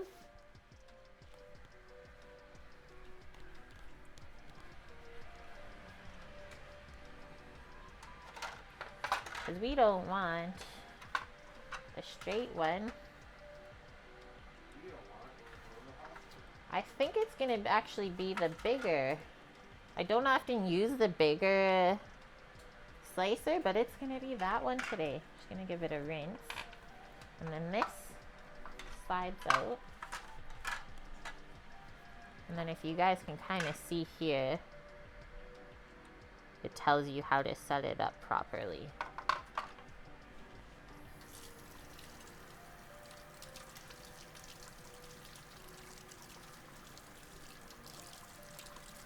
The finger guillotine, as long as you have cut gloves, you don't have to be really scared. That's your saving grace, or at least for me. It helps me be a bit more confident using it. Boom! This is what I use. High flex. That's our cut glove. Let's put this back.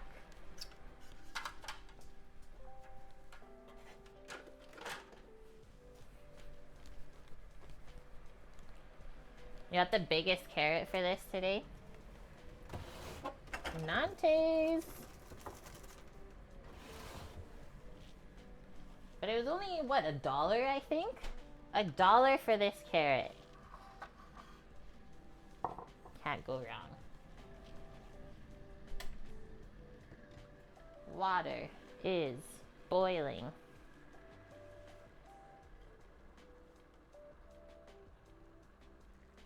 Soak them up. Just do like that much water for them to float in, and then eventually they will absorb it, and they should shrink, or yeah, just go down underneath.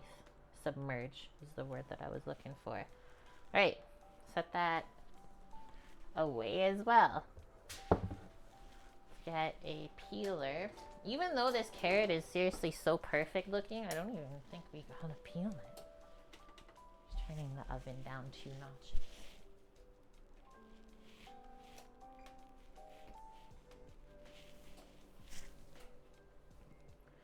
Mushies were looking thirsty. Now they're looking pretty alright. Right? This one carrot should be like 40 cents. But I was like, wow, what a deal. It's $1. It's seriously so perfect you don't have to peel it.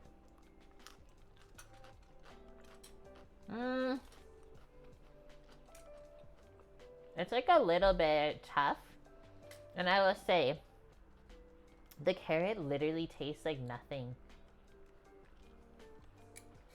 It just looks good. What the heck? I'm gonna peel like half of this because that's all we're gonna use. It straight up tastes like just vegetable fiber. These used to be some of the best carrots ever. Or like a special French variety called Nantes. But then I think the Chinese discovered them because of how big they grow. And now they grow them. And they do not taste as good. Luminology. Welcome. The hell? I thought I would just try it today after not having it for so long because it looked so good. I'll just go back to eating my organic carrots, I guess. Ugh. I just want to go to the farmer's market and get new carrots. Alright, so we're gonna be safe. Slide this way.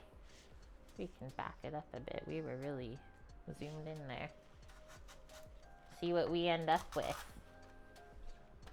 That's pretty thick. That's almost like fries.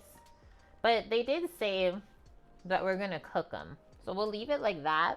And once we have it all, we'll just chop it in half so it's not as long. Don't cover your eyes. Don't be scared. Nothing's gonna happen here.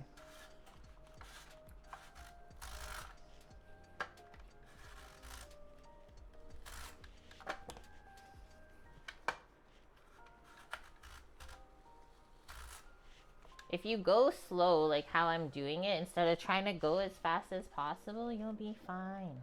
This is probably going to be my last round, though, going through. Because I don't like when I get too close to the blade. And then I'm just kind of using the back of my palm to slide this. And like I'm keeping my fingers gripped up here, so it's not just going to go nuts. I'm not even going to attempt to put that back through. It's not going to work. So just come back up here, guys. Slide it out. Even I'm not going to attempt that. Okay, we got everything out of the back. Sometimes it's just too thick. These are really thick batons. We'll just do that up with our knife. Our knives instead. At least we got the first little cut made. So now you can just take our knife. Hold this.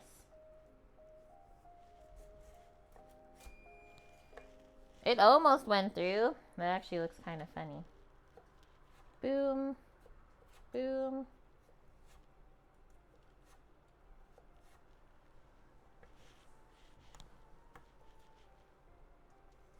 Even up this one. The edges are pretty thin.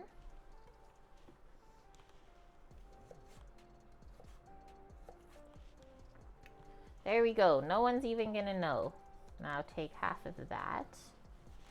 Who's gonna know? No one's gonna know. In half. Used so many bowls already today, and we're gonna use even more. I'll probably just put this in a container though. That way we can just pack it back up into the fridge. And now we're gonna mix that with salt. Look at this, it's like clear. The middle of the carrot. Tama, we got carrot snacks incoming. Just open your mouth. He did not open his mouth. He just held out his hand. But that's what they taste like now.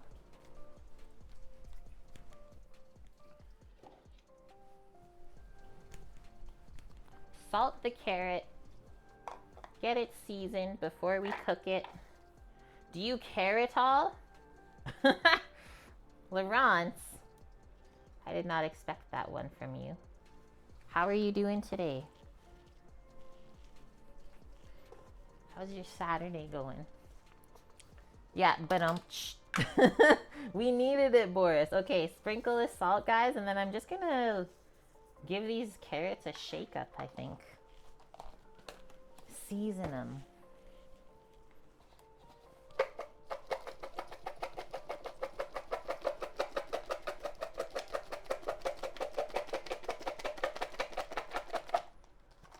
That actually worked so good. Okay, so those are all coated. What's next? Seeing if Sam will caught on to that. So the carrots will be cooked in oil until they're tender. Sounds good. That's actually, other than the beef, I think that's the only thing we're really cooking for our bowl today, because we didn't do zucchini or spinach. Okay, so we just cooked the carrots before the beef then, I'm going to say. And that's completed. Next up, I think we'll get the cucumber marinating. I'm going to put the dried mushroom pack away, just so our counter doesn't get too bunged up.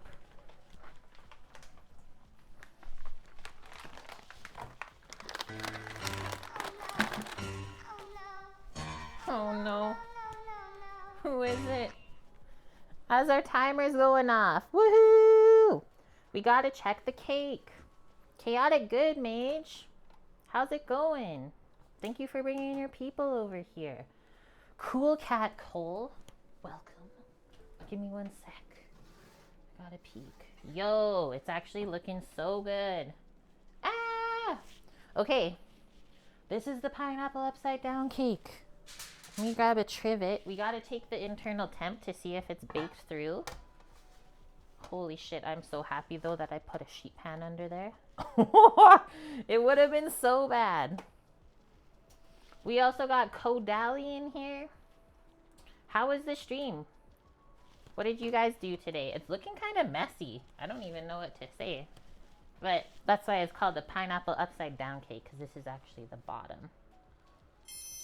We want like 195 or higher. Okay, so this is the time in the recipe where they say to tint the top with foil so it doesn't get too dark when we bake it if it's not done.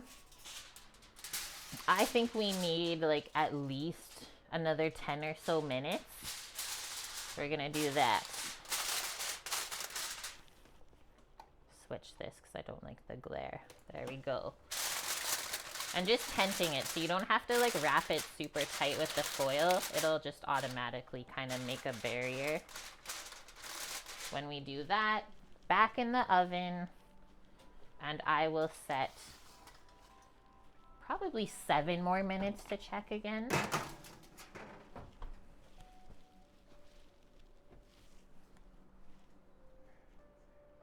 Yum, that's gonna be good. And we are also doing a community redemption menu today for Greek Greco Greek, who you guys see in chat. So he saved up 50,000 of what we call pots and pans. Here, they're just the channel points from Twitch. And asked me to make all of this lovely stuff for him today. So there's our menu. You saw the cut gloves or mandolin gloves before you rated. You love it. I'm even scared of that thing. I even retracted. I was gonna go like one more sneaky swipe with the carrot, but it got too risky, so I reversed it and then just used my knife. We try and be safe here. Hello, Anarchy. Made a version of pasta al limon with a lot of spice to it. Yum. That sounds good. The lemon and like the spiciness. Was there cheese? Greek says, yes, it does matter which side is up on the foil, shiny or dull. Shiny side up, dull side down? See, I don't like when the shiny side is up because it's so dang shiny, so I always put it down. I'm doing it wrong though, you're saying? Oh no. Greek. Greek. Okay, and we already have the beef marinating as well for those of you just coming in. So we got our sliced chuck roll in the Korean marinade with like shredded apples and different things. We just finished our carrots. They're seasoned over here with some salt, and we have shiitake mushrooms in this bowl. I just poured boiling water over them. They were dried, and those are softening up. That's where we're at. It doesn't matter. It's a myth. Greek's trying to stress me out. They proved it on Mythbusters. Maybe we gotta watch that one. Okay, we got the carrots. Next up, we're gonna do cucumber. And maybe our fresh peppers. The joke is ruined, Greek says. That's it. He's out of here. Hi, Wilson.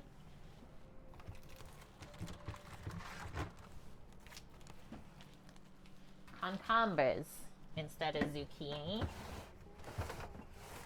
I also have cabbage. We could also do cabbage, guys, cooked instead of the spinach if we want.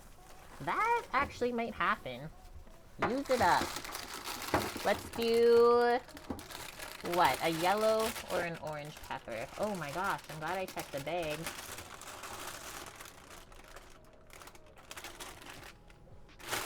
There's a sneaky pepper. Pepper gone wrong. Look at that. Gross. They always put I honestly think this. They always put in like the big packs of veggies where you save money. They put one that's bad. Minimum. So it makes the rest go bad. Bean sprouts are here. I'll just take them out and put them up top so we don't forget about them. The crunch. Don't forget the crunch. Okay, there's our cabbage. A good mix of colors and flavors. As long as it's aluminum foil, it will have the barrier. That's interesting.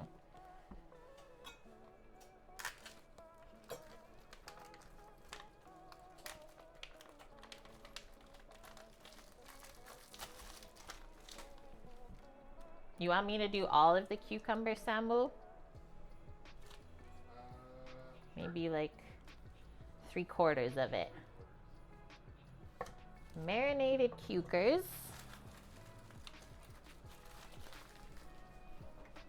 Okay, I asked earlier who in chat had pineapple upside down cake before, so now I'm gonna ask who's had bibimbap bowls? Bibimbap. We learned earlier the pronunciation, that's how you should say it. Wash up our cucumber and the peppers. Who has had real bibimbap? Lauren says real ones. So you've only had fake ones? Like when they say this is made with real cheese, you went to a place that said we're actually making fake bibimbap? It was frozen? That's kind of cool though.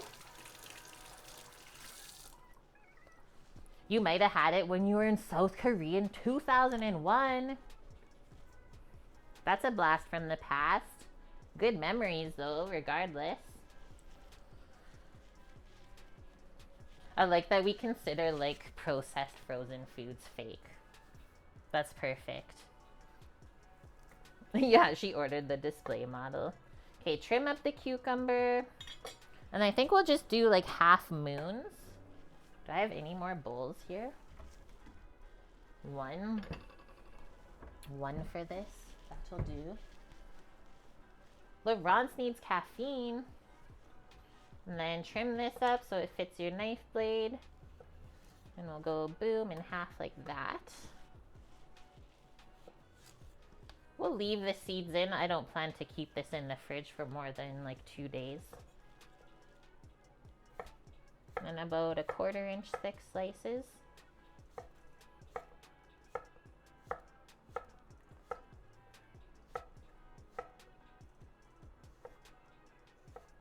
We're doing a mix of fresh and cooked veggies in this today.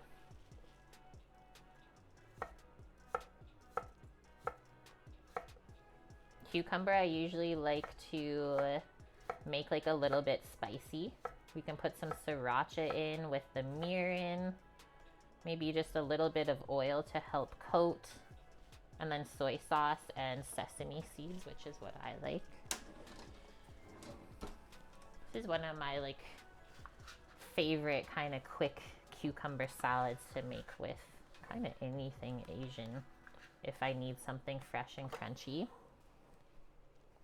So I don't usually add salt if we add the soy sauce. Let's see what we can scrounge up out over here. The mirin. The soy sauce is still over there. We'll do like a touch of oil. Just use some peanut oil. And then our mixed sesame seeds. The timer for the cake was just going off again. I'm just going to quickly check that. Take the temp of it again underneath the foil, and then if it's done, I'll show you guys.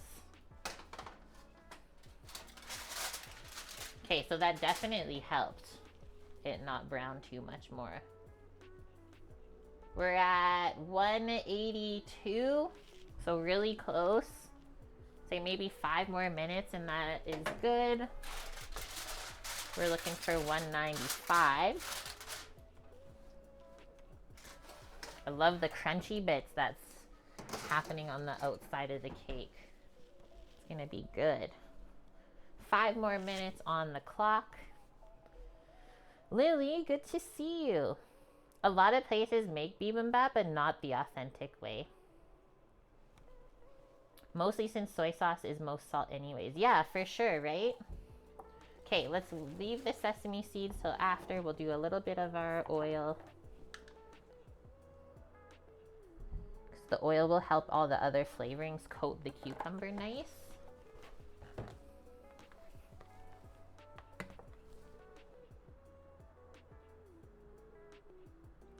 Some soy sauce. We might put a sprinkle of MSG in with this too.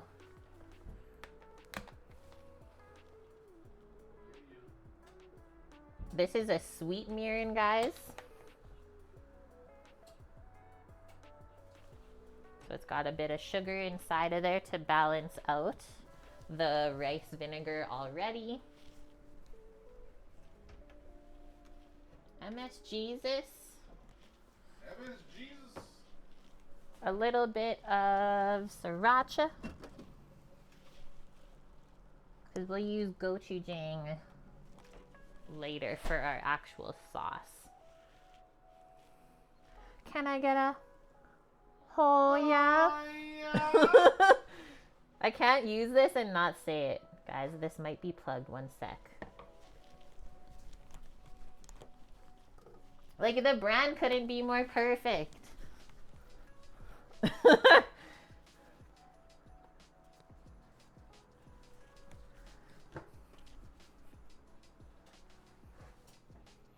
Lauren, that's a cute story. Whenever your dad thinks something's salty, he says, "Ugh, there's soy sauce in this." And you're like, that's not really how it works, Dad. He just instantly thinks it's soy flavor.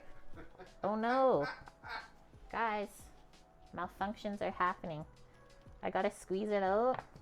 What the heck? I'm trying to squeeze it in the sink and it's still plugged. This is all that came out. I'm sending a letter.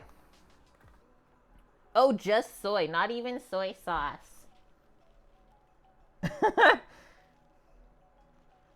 That's like the lady at Walmart this morning looking at the dried cranberries and asking me if it's the same thing as craisins.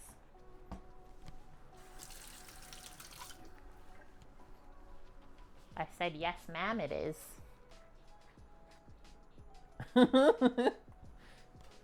They don't know. We have to help them. 1 pinch.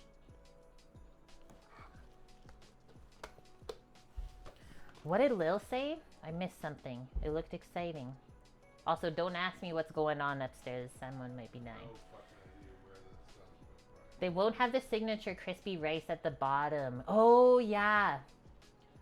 Because they should know how to do it since Paella has that. It's true. So Lily says, I guess my bibimbap won't be very authentic either.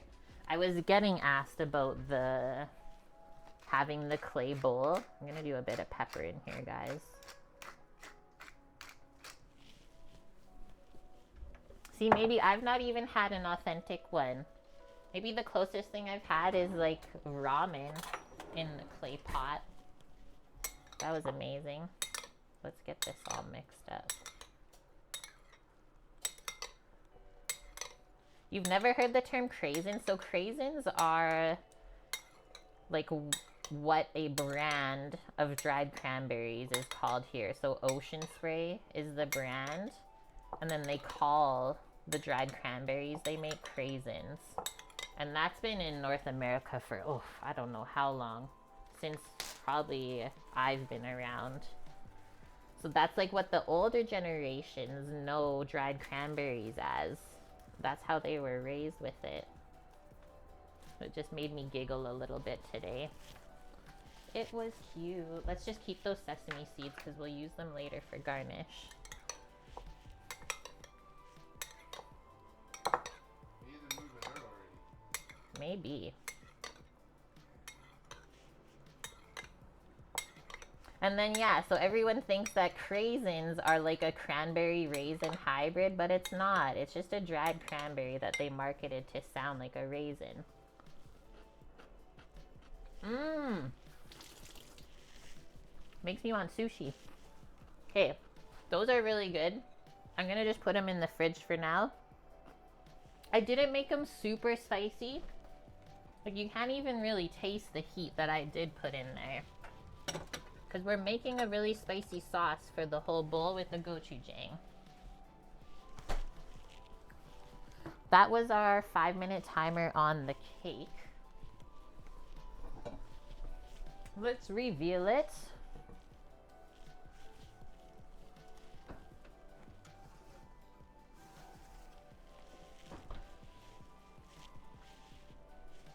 Can this even fit on here? Barely. Whoa, there's like steaming under there. What? That's the side of it at least. Oh yeah, it looks like it's done. 190, but it's coming out clean. Let's say turn off the oven, leave it in there for another 5 minutes, and then it needs to sit for 20 minutes before we flip it over. Woohoo! It definitely took a little while, but it looks great the way that it's baked up. Okay, cucumber salad complete. Next thing we do have to cook is the cabbage, but our next fresh thing is the peppers, so we'll finish with those. Grab a small container for that. As well as the cabbage. It'll almost be like a, I always say like Subway sandwich station, where you have all of your prepped items in front, and then you just build your bowl once they're ready. This will be for the cabbage I did, because that's always deceiving. And then the last thing that we can't forget about is the rice. Still. So we gotta finish these, make the sauce, and then onto the rice.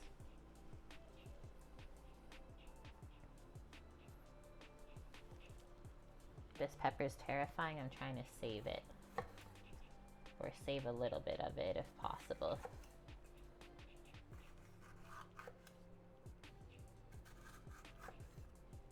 We saved it. My God, what did they do to it? That thing has seen some stuff in its life. Have I ever worked at Subway? No.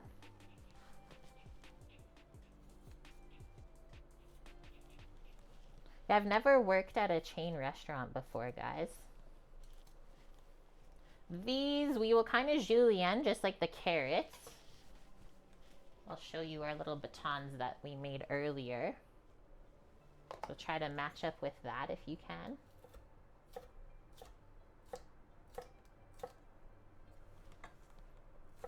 Lots of fun knife skills working on this recipe today.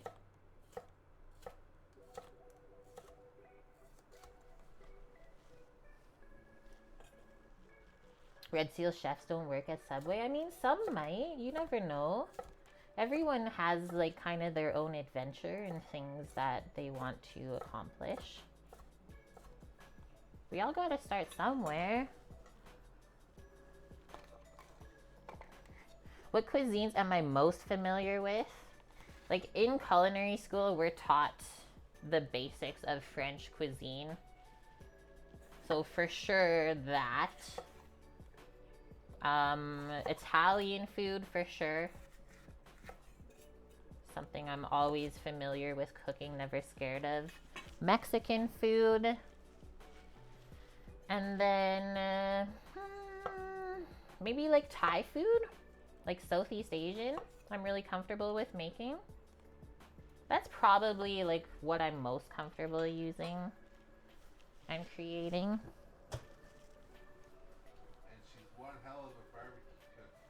And Sam says I'm good at cooking barbecue, but I think he's better at that than me.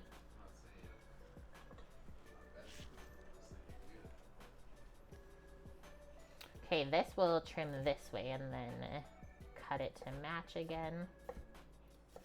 You do a fantastic job being. Thanks.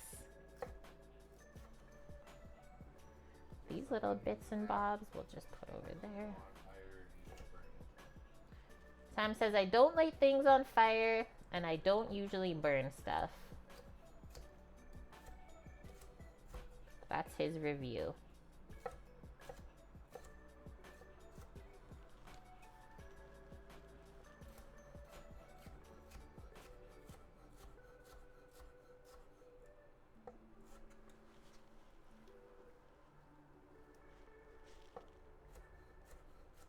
What kind of things do you guys like to cook from different cuisines? What's up, buddy? What do we got? A magpie? He's checking out the patio? He says, I heard there's snacks today. He comes for a bibimbap boo. Okay, that. Next up, cabbage. Will we use it all? I don't know. But usually when you cook cabbage, it shrinks quite a bit. So maybe we will. Just gotta trim it up a bit. This is what, now I think the 3rd week of using cabbage. Timer for the cake.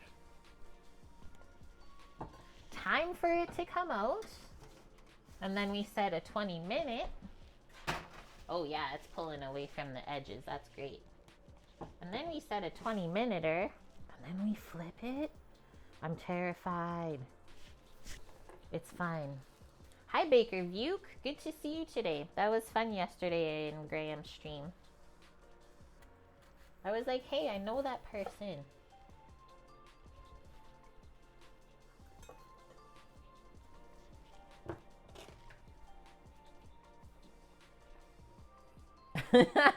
Go to the wrong house and he is the snack. The magpie, bro. They're pretty chill. Okay, I had to cut the core out of the cabbage, but I might do a bit of trimming around after. Let's see. So I don't want the cabbage to be super long, so I think I'll just trim it like this way. And then let's go like kind of same thickness as this, and then we can cut it shorter after, about a 1/4 inch. Especially if we're gonna cook it, try and almost like leave all the slices stacked together like that if you can. Make it our life easy.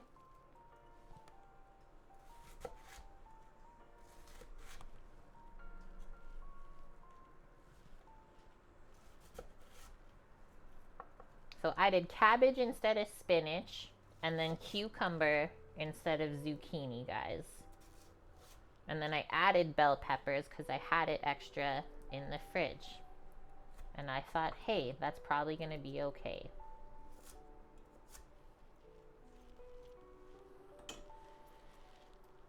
Only 100 more questions to grade Annie? Oh no.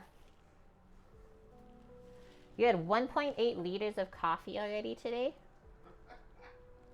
That's the limit. What should I do, guys? Do maybe 2 cuts through? Do you know how much that is? 1.8 liters of coffee? Yeah, almost 2 full liters of coffee. Here.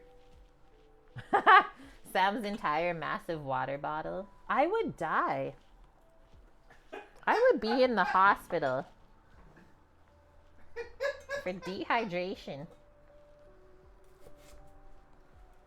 It's the natural cocaine at that point.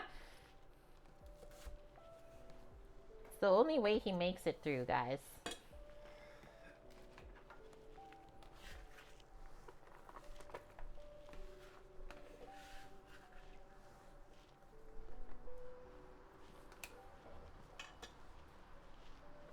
Okay, what else can we trim off of here? Ta-da!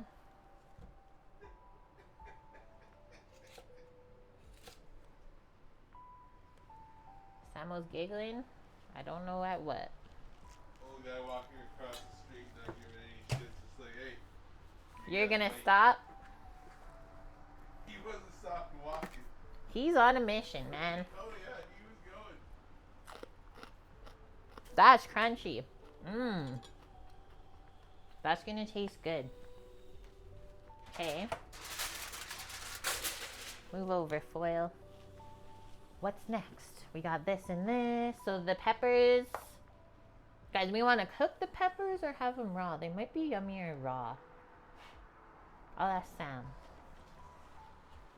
Sam, but we want to cook the bell peppers for it or keep them raw, crunchy? I'd rather them raw. He says raw. Okay, so we won't cook those.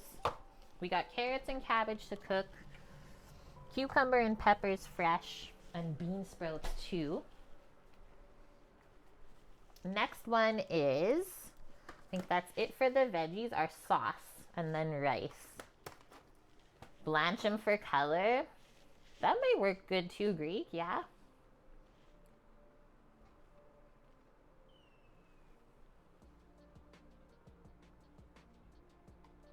You woke up at 5 today, Annie? Whoa. I was up at, I think, 6. 6:30? I don't even know. Okay, bibimbap sauce. 4 tablespoons of gochujang paste. Let's just rinse off our knife. I think we're done with that for now. Don't want the cabbage bits to stick on.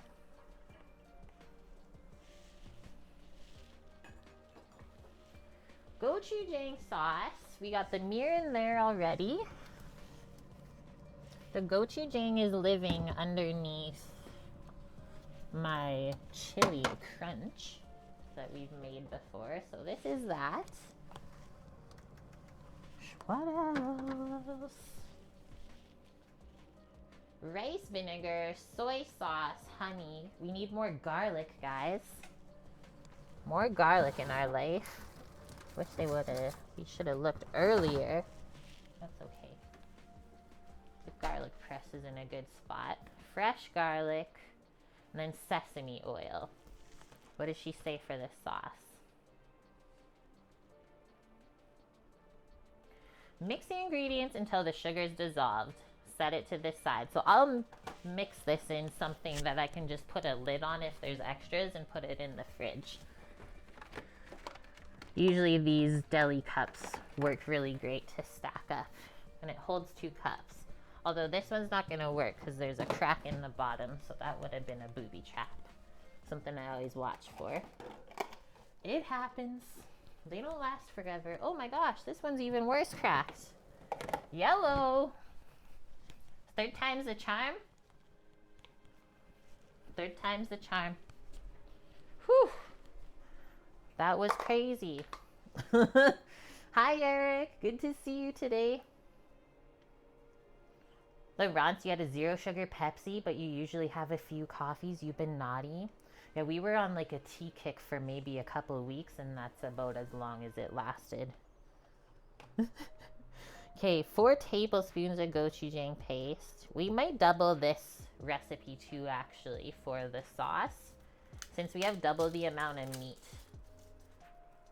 2 garlic cloves.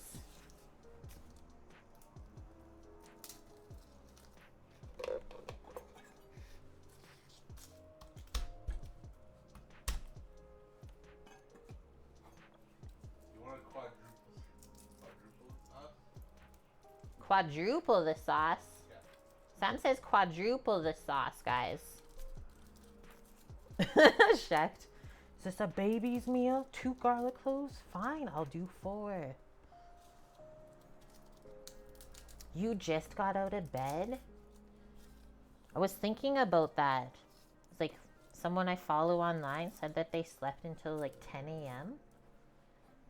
That actually is possible? I haven't slept till 10 a.m. since I was like a teenager, pretty sure. It's like, what the heck am I doing? Rice noodles with sesame oil, tamari, garlic, gochujang. I just bought 2 packs of rice noodles today. Was looking for the thick cut ones for a stir fry. 2 1-pound packs of rice noodles for $4.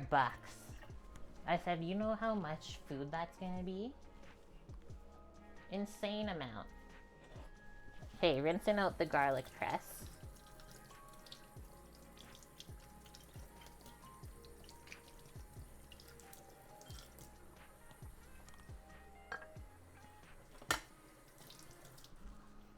If if you fall asleep whenever, you'll wake up whenever, Shecht says. I mean, it's true.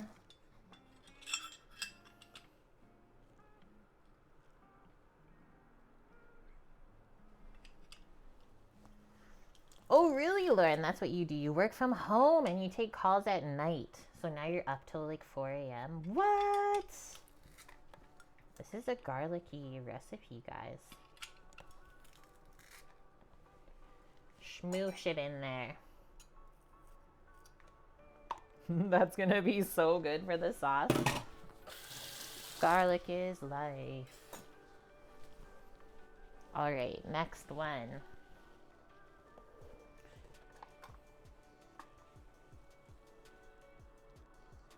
Number 1, gochujang seller in Korea.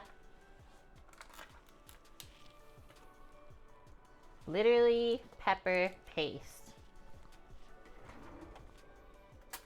Do I have enough room even in here for this? 4 times 4? That's a lot.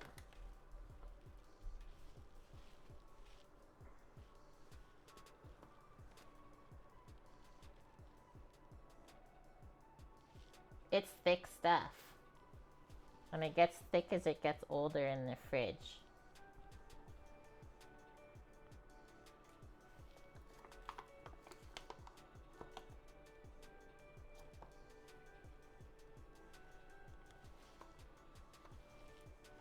I'm gonna clean this up a bit. The Korean pepper flakes, guys, are some of my fave too. I'm gonna stop there. And I'm gonna refix the lid to smoosh it back down.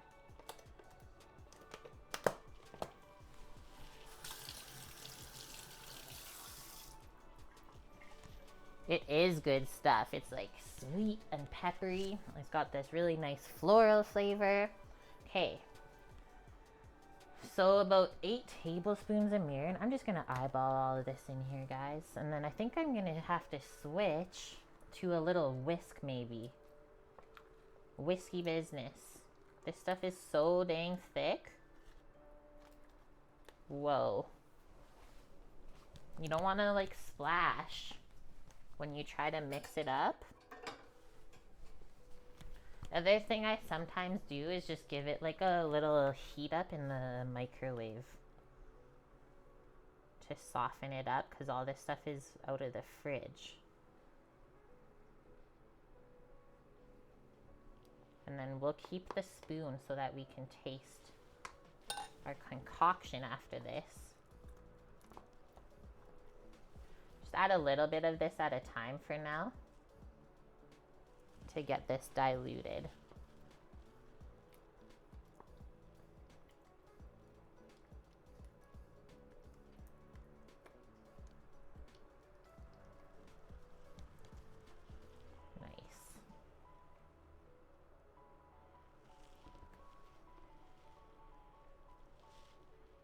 Chickpea shells? What is a chickpea shell? I've never heard of this before, Annie. Okay, there we go. It gets so bright once you start to dilute the gochujang paste. It's so red. Look at how good that worked. Okay. Luna has come to join, but Twitch only counts viewers with thumbs, Lauren says. Oh, Loons, we still count her. Okay, we'll stop there on this.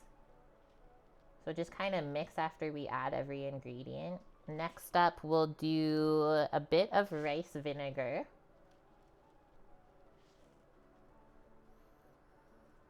Don't know why they did mirin and rice vinegar. I guess just to make it a bit more acidic.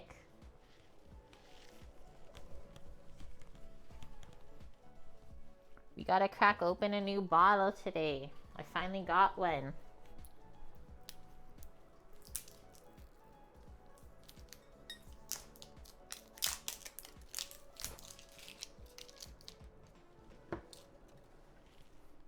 I've never had this brand before. Pearl River Bridge.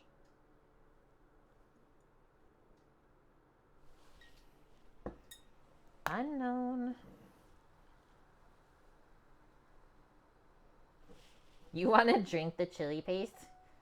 I would say my favorite so far, ouch, I can't open this, is when we did the fire chicken and the Korean corn cheese. Cheese corn, corn cheese. Holy shit, that combination of those two dishes, I literally crave that. Okay, a little bit of rice vin. We could always add more after, right?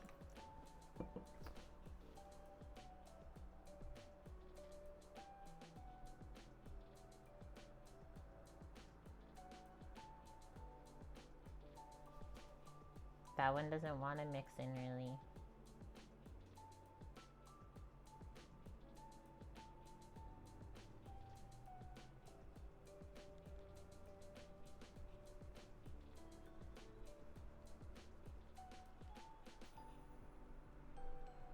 Okay, it's working. Now it just smells like hot sauce. Whoa. Alright, next. Sugar. Or I'm going to do a bit of honey instead. Because there's honey in the marinade for the beef too. So that just makes sense.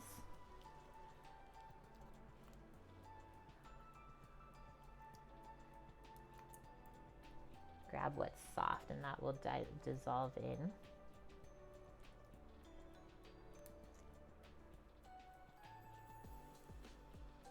Because you'd have to dissolve the sugar anyways.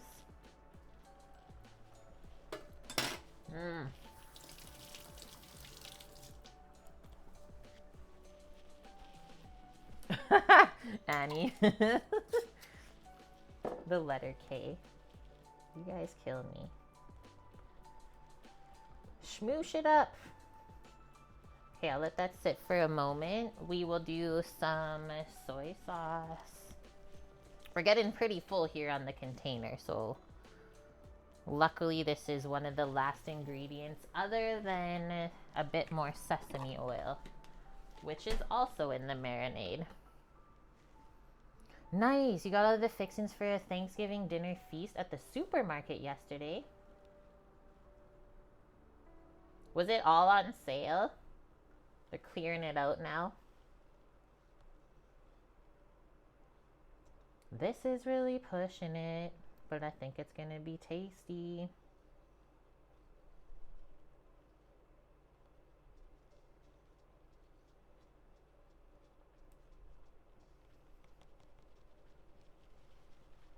Go, go, go. Transform. And now this will sit while we cook the veggies, the rice, the meat, marry up all these yummy flavors. Let's get this on top now. Sesame oil is really strong, so you don't need a ton of it. With this final mix.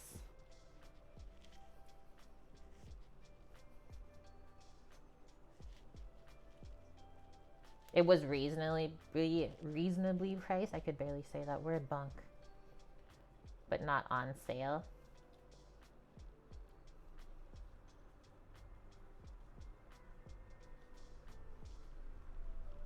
A bit of sesame oil chilling on the top, and then we'll give this a taste once I'm happy with the mixing.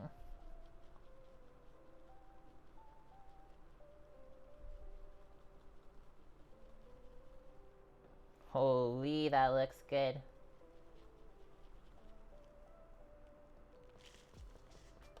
It looks so dark. It looks so dark from back there. Okay, a dippy. I really went in there.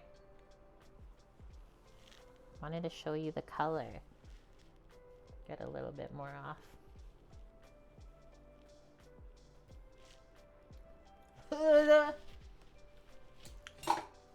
It's potent but good.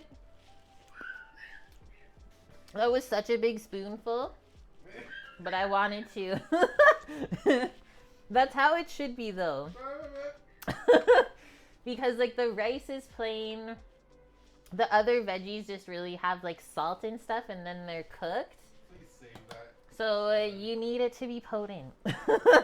If you don't make that reaction, you don't have it right. It was like sweet, a little bit spicy, salty, vinegary. Like seriously, I'm just salivating after eating that.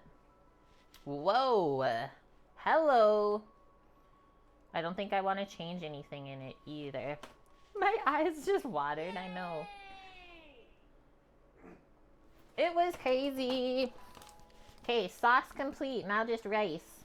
I just want to put away all of these extra ingredients that we don't need first, so that there's actually room to plate in a bit. Annie with the 99 and Mish with the 1. Thank you, both of you. Hide in the shadows, Annie, waiting for you. She's always there. She was still there when we finished stream yesterday at 8 p.m. Mountain Standard Time. Canadians, man.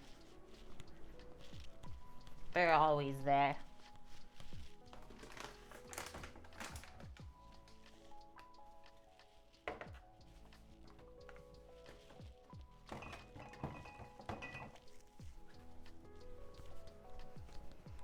Honey, honey.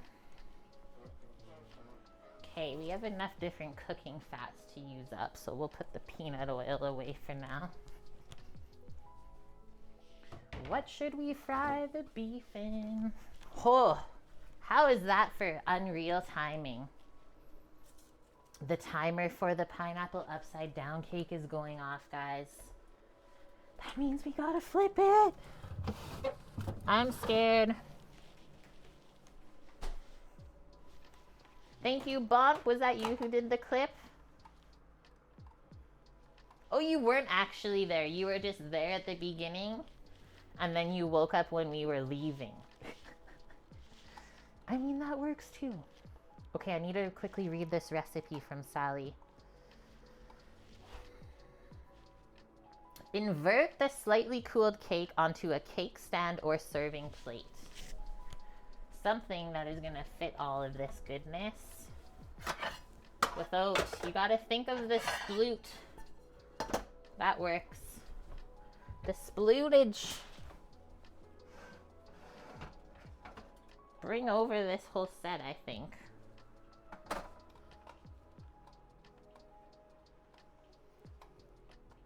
Getting ready for the cookie marathon? Yeah, that she baked today. Holy! So I just want to say, very good idea if you're going to use a springform pan to make pineapple upside down cake. Put a sheet pan underneath, because this thing is literally like covered in butter that came out. Okay, so springform, one note first. We're just going to go around the outside with a knife so that it lets go, and then there's just parchment underneath. It looks like it's all loose, but you really don't want like any parts to be stuck on the outside of the cake pan, because that is what's gonna stick, and then it will like fall apart when you go to flip it. I'm a little bit worried about like the height of the flippage for this. That's kind of the only thing. But really, we're just gonna have to commit and go for it. So I think we'll flip, and then I'll open the springform after it's been flipped onto the plate. I think it feels a little bit warm. No, I think I can get away with just holding it on my hands. Yep. Okay, ready, guys? It's a little bit warm underneath still, but I'm just gonna go for it. 20 minutes, gone. And then I'll have to get rid of the sheet pan so we don't make the bottom of the plate all gross. 3, 2, 1. I think I felt the drop. Let me just maybe not wash my hands quite yet.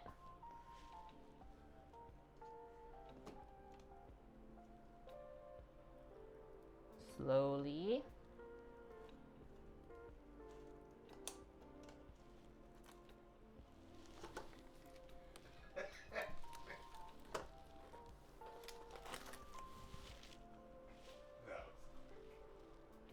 The pineapple's baked into it. It's kind of fair because we couldn't find the rounds, but it looks good. All you really see is the cherry dots, though.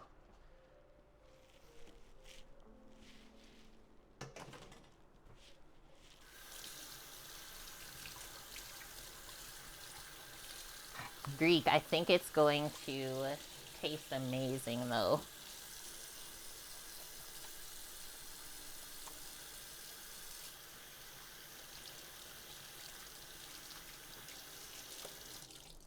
There's like a corner over here where I can get a really good photo.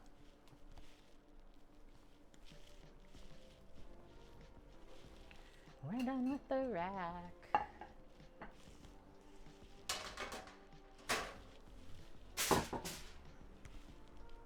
Whoa.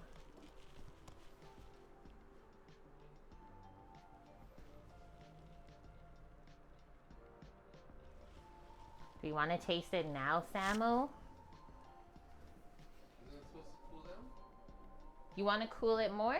We can. I'm down to eat it. He says he's down to eat it. I think it'd be amazing to eat it warm. I'm down. Knife. Fork. Let's just cut one piece and we'll see how it tastes right now. He says do two. It's not gonna happen. What is the red color? So there's cherries always in pineapple upside down cake. I use just a sour cherry, not a maraschino. And then I gotta go in between the pineapples when I cut it. The cake looks great though, the way that it baked up, guys. It's so floof. Very fluffy. What are you mumbling, whispering over there? You just need to throw me my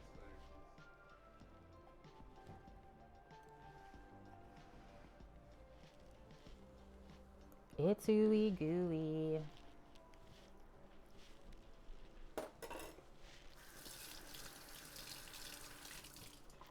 I might try like a different recipe though again. Just because we tried this one doesn't mean it's the best one. You want a t-shirt instead? It's inside the sweater. Okay, that works. I need like a pie server. Some whipped cream. I might do that later. Oh, I didn't know you knew where it went. Let's try it first like this, but I bet you we can do whipped cream because it's usually pretty sweet. So have a bit of the cream to cut through the sweetness of the cake. I think this one looks a little bit better maybe. But that's how it baked up. So you can see it's like light but very buttery.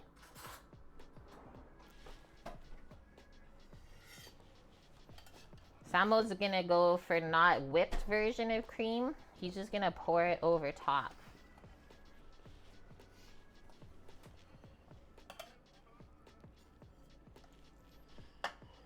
I'm just gonna go plain.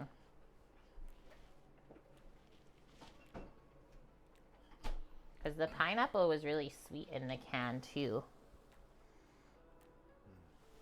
The look is disappointing, but let's see how it tastes. Mmm. Mmm. The pineapple flavor got like concentrated. It's really good. Ooh woo. Samo. Okay, I want a little bit of the cherry part. It's not super sweet, but I think with the cream it totally would be good.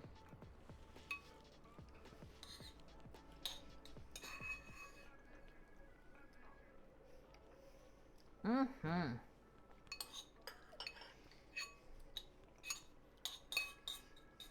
I like it with the sour cherries Because then they didn't add any more sweetness either. It's just like a very, yeah, dense, buttery cake Greek. Like almost Bonk said, like a pound cake. That's a success. The only thing that I would change is if you can find the pineapple rings, especially if you're gonna plan to like present this maybe at a dinner party or a potluck or something. Take the extra step, find the pineapple rings for presentation wise, but if you're gonna make it yourself, just have it at home. Don't worry about the looks too much because this is still really good. Thumbs up. You can tell by the sheen how much butter's in there. Yep, it's edible. It'll pass. No problem. It was still a success. I told you what to do if you want it to look prettier. But looks aren't everything, we know that. Some of the tidbits stayed on top, or I guess on the bottom, and then some of them floated into the batter, and that's okay. Okay, we have 2 things left on the list other than like cooking the meat and the veggies. Cook our rice and then slice the softened shiitakes, which we got to deal with the shiitakes because we want to use the liquid from the mushrooms to cook the rice. So let's take the shiitakes out and then we'll just put them in another container. For when we build it, we'll get them sliced.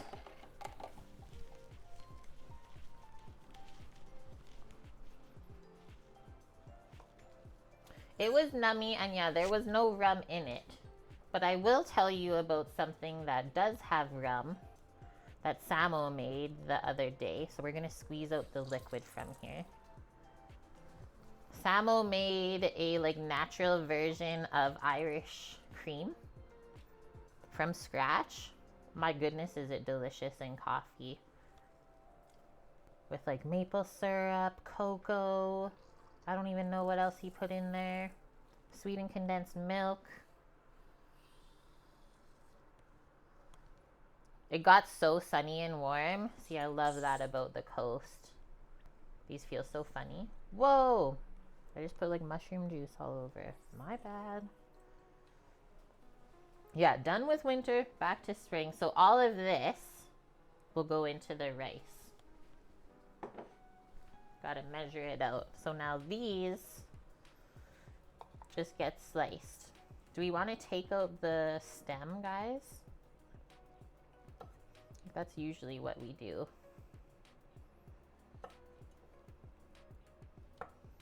The shiitake stem is usually pretty woody.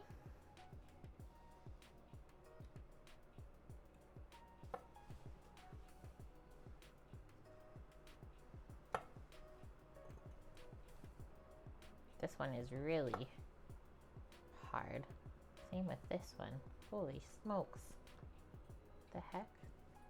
I might soak these one more round after we slice them. I don't know if they're fully softened yet. This one feels good, but some of the other ones are still really hard.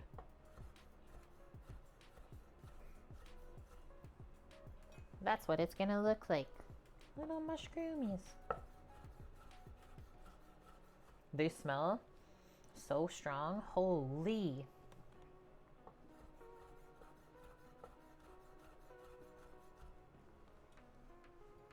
They kind of look like bugs when you cut them like this. Yeah, they're little wrinkles, right? Look like caterpillars or something. These will taste really good with the beef though. Mushrooms and beef is always a good combo. Yeah, this one is like literally rock hard still in the middle. Hello? This one's fine. That was weird. They were all submerged. Okay, those two I'm just not gonna use. They died.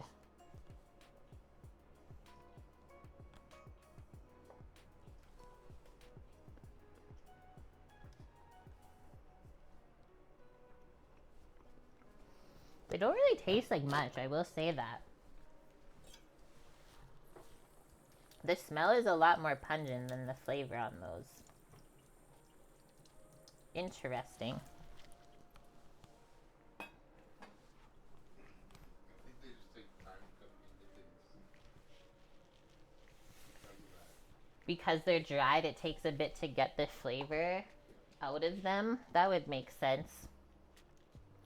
You should use it in broth. That's the best, Lauren. Okay, crossing that one out. I might throw these in the pan, like after we cook the veggies or something, or after we are done cooking the beef, deglaze the pan and then throw these in real quick just to get a bit of flavor on them. They're kind of boring, honestly. All right, one more thing, and actually before we start the rice, I'm gonna take my bathroom break so that we don't have to stop the rest of this stream. I will be back in a moment.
We have returned.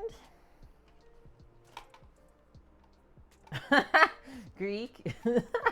The H is expensive, so you gotta omit it. I love it. Okay. Rice. Got rice, got spice, got life. We need 4 cups of cooked white rice, preferably short grain. See note 1. Recipe note. Traditionally served with short grain white rice, can also use sushi rice, which is short grain. It's stickier, so it's easier to pick up with chopsticks. Any white or other rice of choice is also fine. I got some Calrose rice that I can cook off for this. I think we'll do that. It's like medium grain. Middle of the road.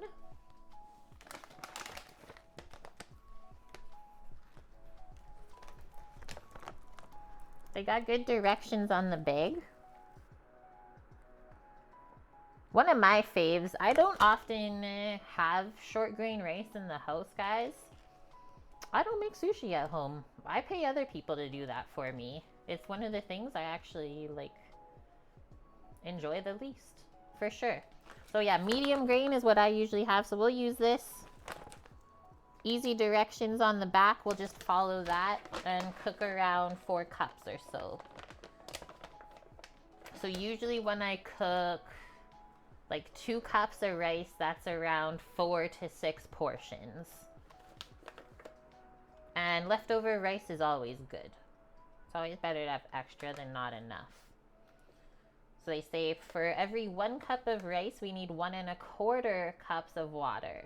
So for our 2 cups of rice, we'll need 2 1/2 cups of water. We are gonna rinse this first, it says, because it says quick rinse rice for better taste. So we'll do that. So I gotta dig out my strainer again. And then we just put everything together in the pot, boil, and then simmer for like around 25 minutes. So kind of like the shorter your rice grain, it does take a little bit longer on the stove top to cook. That's so fun, Bonk. I don't know, I think like I was just drawn to this packaging on the bag and I tried it one time and I really like it.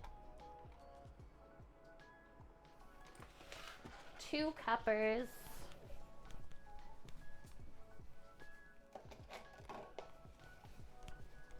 It feels like we've done like so many different things on stream already today. But we've actually done like a lot of things done already.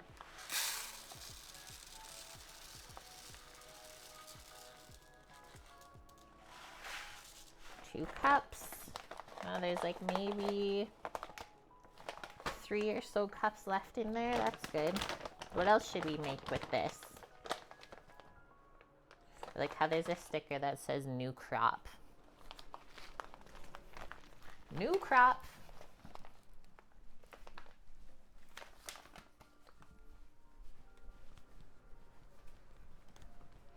Rinse out the fine mesh strainer that we already used. Oh no. It's covered in pineapple and cherries. My workflow makes you jealous? I guess I'm just like used to getting paid, right? To do this elsewhere in like a restaurant. So that's why I'm just very adamant about when I do stream. It's like I'm at work, kind of. I like to be efficient.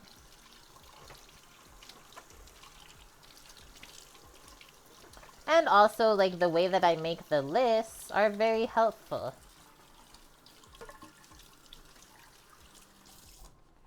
Okay, I got the strainer cleaned. Pour that in, give it a rinse until the water runs clear. That way you know all of the starches are rinsed out. Ooh, Eric, making Indian style butter chickpea pizza. It's in the freezer and requires 0 effort. What? Let me know how that is. That sounds interesting. Are you vegan right now, bro? Or have you been for a while? And hi, Michael. Oh no, it was one of those moments. Okay, so everyone, real quick. Go up to your notification settings on Twitch. Turn the bell on and off. Apparently some people aren't getting the email notifications when I go live. Okay, rice is rinsed. I think I'm just gonna flop it right into the pot from the strainer instead of trying to put it in the container here. Because then we can measure out our 2 1/4 cups of liquid. Let's use the cute Le Creuset pot. Pescatarian? I like that answer. I will never give up dairy. That would be me too. Don't ever make me give up dairy. Like, I thought I would die without gluten, but I didn't. Dairy though? Oh man, I would have been way more upset. Dairy kept me alive when I couldn't have gluten. Okay, so we're gonna cook it with the mushroom broth. That was about 1 cup worth. We need 2 1/4. Laurence is going to the gas station. How's that? Yeah, what's that? I have a 1/2 cup? No. Are all my measuring cups dirty now, guys? Oh no. Okay, I'll just eyeball it. That should be yummy. So you like a fish burrito? Fuck yeah. Yeah, that sounds good. A fish burrito. Okay. Lid on it. Over to the stove top. Get this sheet pan out of here. It's just right in the way. Because we're coming over to do cooking. It's cooking time. So the rice I'll put over here. Spread it out a bit. Because we'll use this for all of our stir frying coming up. Thinking probably want like the widest surface. The largest surface area possible for all of the flavors. So let's go with that one. We need some light in our life. Holy smokes, the sun sets so early here, guys. It's already getting dark out. What the hell, bro?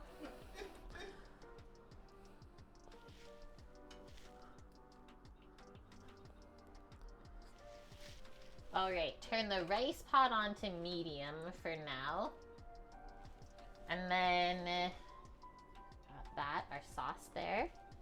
Put our mushies on top. We got a couple of salt options. And then for cooking, we got carrots that have been like basically marinated just with salt in there. So those are seasoned. We got cabbage. And then our beef that's been marinating, which I think we're gonna give it a mix because look at all those juices that are chilling. Let's give it like a flop. A flip flop. And that gets cooked last.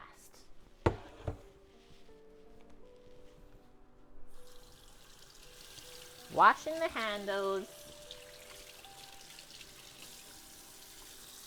So we're gonna wait to cook the beef though until the rice is done.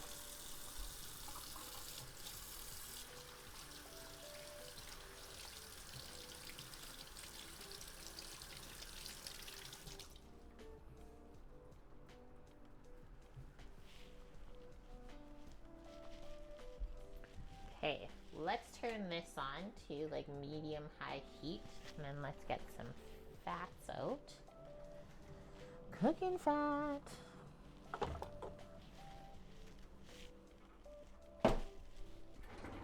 From the miscellaneous jar. Always good.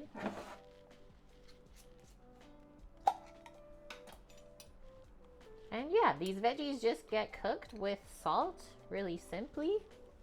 You can do pepper too if you want, and that's it. We don't want them super mushy. Just get some of the crunch out, but you still want to retain the freshness.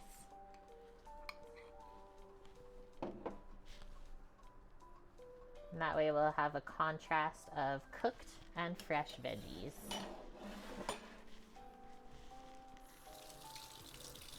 Mary's back.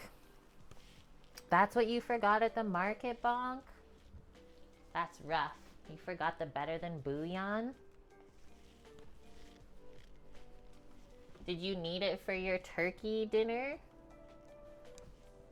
Gonna put a few things away while I'm waiting here.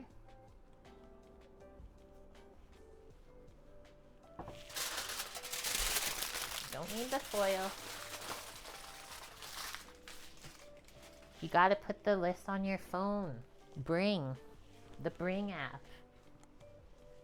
I've been using it for what now, Samo? Like 5 years or more?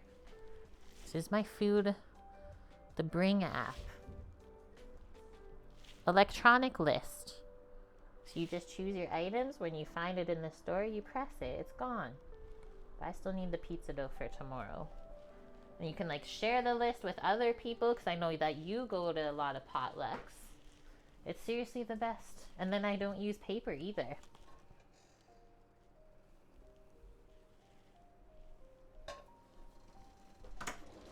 That smells good. Let's get like maybe slotted sort of spoon to stir these things around. We got salt and pepper.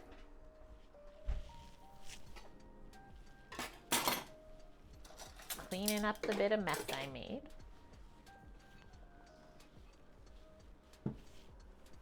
And waiting for that to get hot. The cut glove, guys, I usually just throw in the laundry. Just goes in the washing machine. After we're done with that, let's put the shredder away. And that's it. We got the sesame seeds for garnish. We got our bibimbap sauce. Yummy crunchy cucumbers.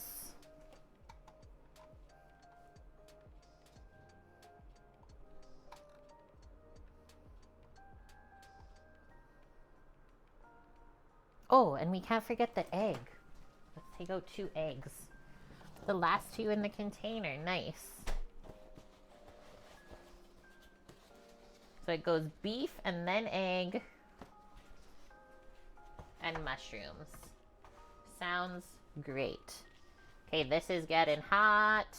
I'm gonna start with the cabbage first and then the carrot. Stir fry cabbage and go.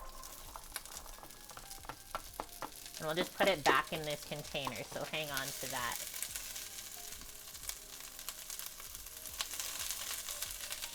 season it right meow.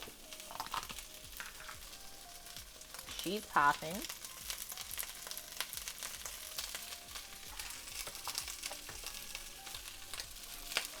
Salt and pep. And then we'll stir it up.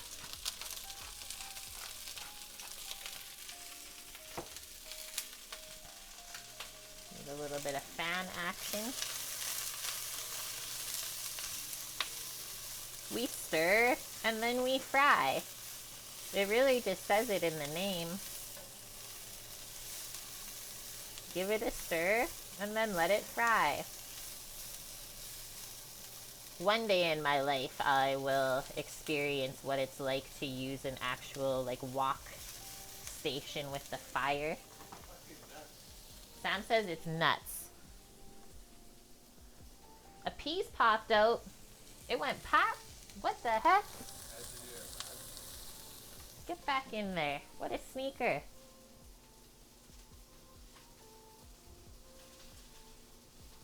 That's what you wanted, Bonk? Just a mug of broth? You gotta make your own then. Get on that bone broth train for the winter. Get the crotch pot out? No problem.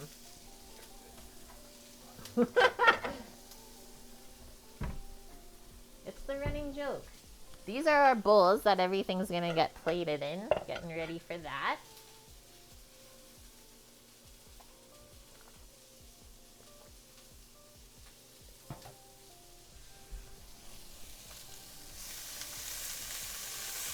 Nice. I really like when cabbage gets a bit of like, what do we call? Charred, I guess? It gets like bubbles and speckles.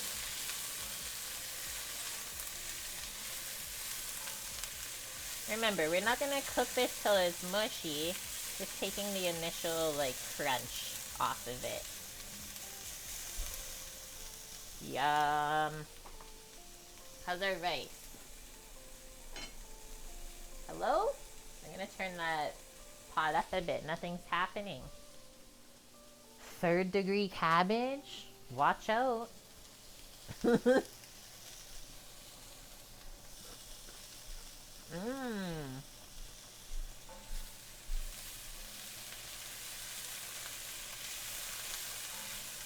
Stir it and then fry it. We'll probably do like 1 or 2 more times and then that's done.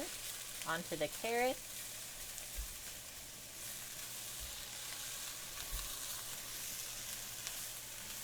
This with the sauce poured over it. Whoa.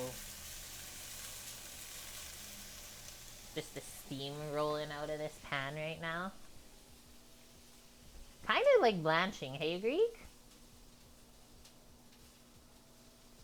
Yeah, when the cabbage gets charred on like the hot plate that they bring it to you on.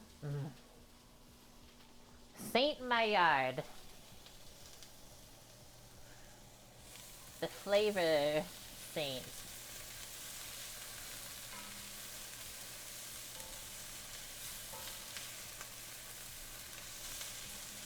Whoa, like look at this one. Those little spots. So perfect. Okay, like 30 more seconds and then this is done-o. Get a hot cloth because I'm sure the handle is rocking. And then we'll do our bit of carrots next. Whoa. Those are like pickled tasting.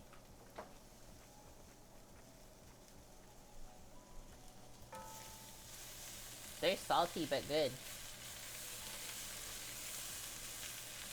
Smells like bread, the toasted cabbage.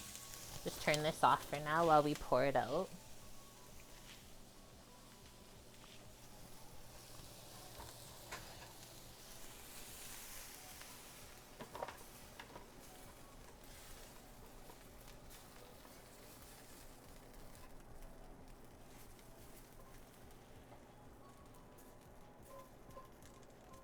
And we'll need a bit more fat again. That's why I started with the cabbage, because I knew it would soak it all up.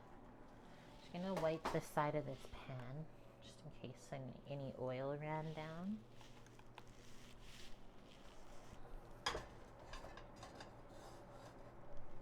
Huh? Fire. No fires, no thank you. More oil.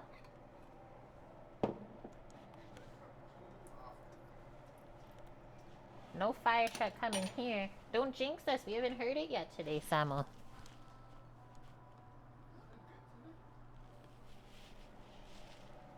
Put this in. Just want to show you guys. Don't pour it all in because there's a bunch of liquid in the bottom here. It's also kind of scary, so just be careful. These will cook very quick though because they've already been salted. Just pour out that liquid and then we can reuse the container. Let me get this cabbage off of the spoon. We want to keep it all separate right now. So we don't need any extra seasoning here, maybe other than pepper if we want. Let the carrot just kind of fry up.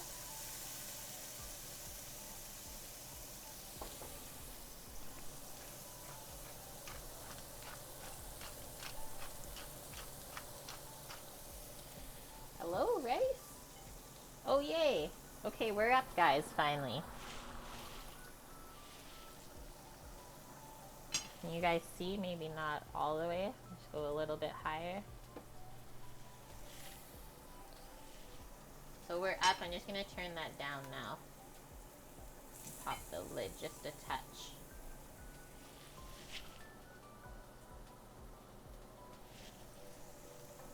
Give this a stir now. So I did these on a bit lower heat because I didn't really want to get any color on the carrots. We're just cooking them. But I thought it would be really nice to get the char on the cabbage instead.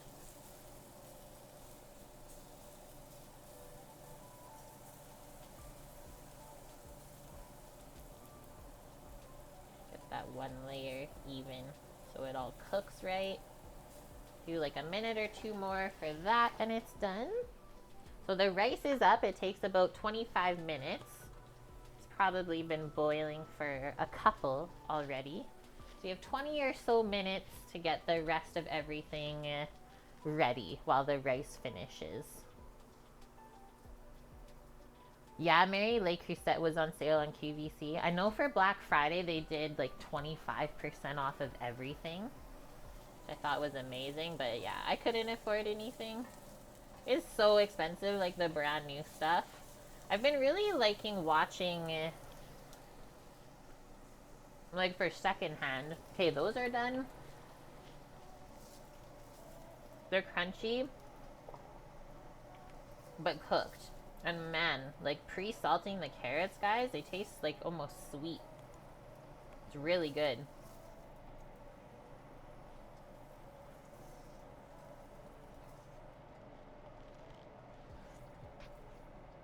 Boom. Good job, Annie. Finished grading one section. That's for our beef next. We got our eggs.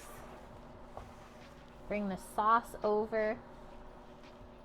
I don't know what to do with these. I'm not like super happy with the mushrooms, guys. If anyone has suggestions. I was thinking maybe just throw them in the pan to fry up a bit when we cook the egg last. Yeah, that's the only ingredient that I'm a little bit weird about. Everything else looks great. Bought a new Carhartt jacket.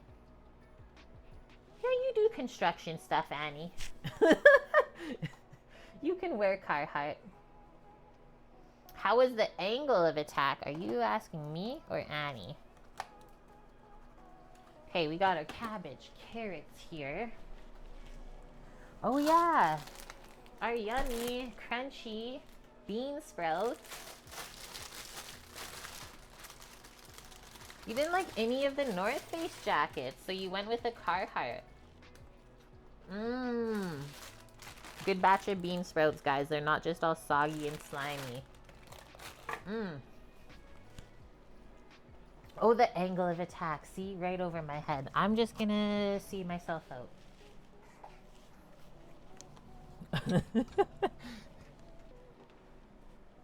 Torque, angular momentum, and gravity. Nice.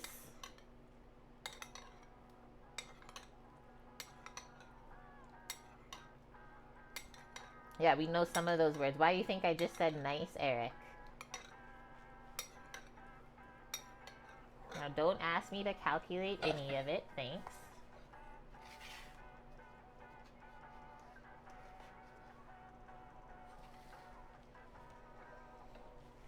All of the fresh things.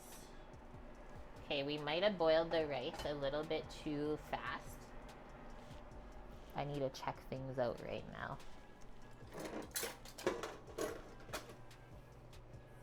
One thing about this little Le Creuset pot, man, nothing cooks over in it.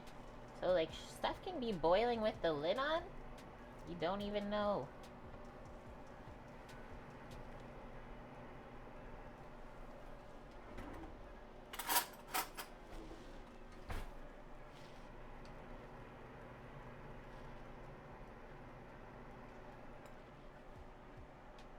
That's still crunchy. Also, it just like randomly stopped simmering. It was like going so fast. Now it's done. I got no words. This might be a good time to whip some cream for the cake, I think.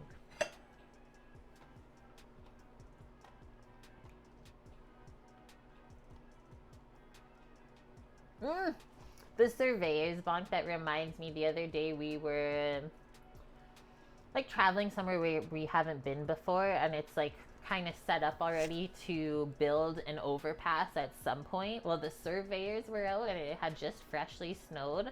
All of their little grid tracks for where they surveyed looked so dang cool. You could see like every single spot that they went and surveyed. It was like perfectly lined.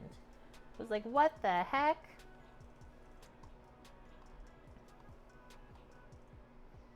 When your dad had your driveway repaved, he had the guy with the steamroller roll over one of his old junky horns that a student didn't want.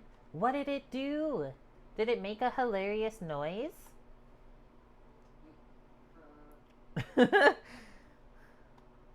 It just flattened? No.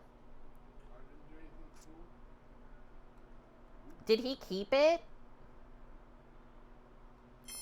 Okay, this recipe says it's a really good for meal prep. All this stuff can keep for like 4 to 5 days in the fridge. Good for a bento box because it's terrific at room temperature too. Boom. Eras Kane? Thanks for the follow. Welcome. Didn't even bother to sound off. It did a little bit. Oh my gosh. It was better flat than played. What? This rice pot is giving me grief. I don't know why she mixed cultures like that. She said it, not me. Maybe she just means like how to set it up, right? To pack it up into the fridge. It's kind of like how a bento box would be. The one thing that is not on here is like green onion or something. I feel like that might be good for on top to slice. And like I have some to use up. So we might as well, since we have the time currently. Yeah, they've seen better days. Not quite death, but close.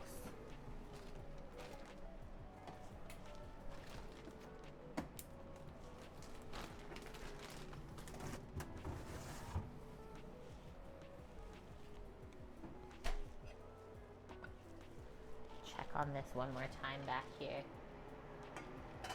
The rice just causing issues.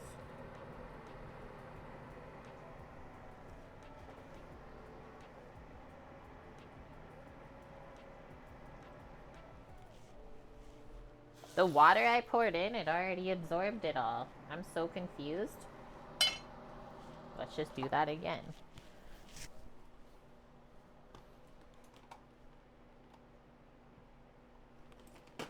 Okay, these are my near-death green onions.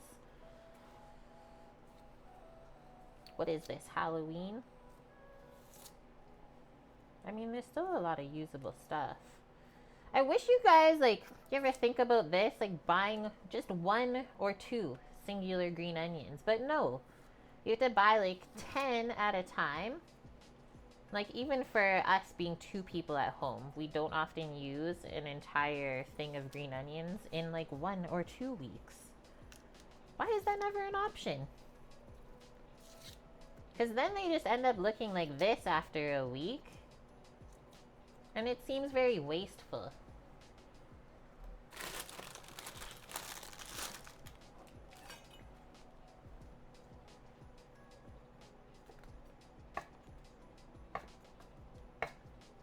That is one thing that I've pondered lately. Annie just says Booker T and the MGs. I cannot confirm or deny that statement.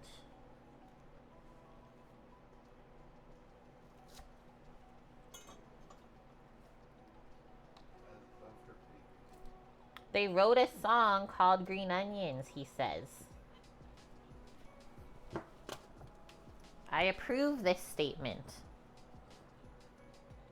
Kitchen shears would be culture appropriate because they always cut everything with shears, bonk.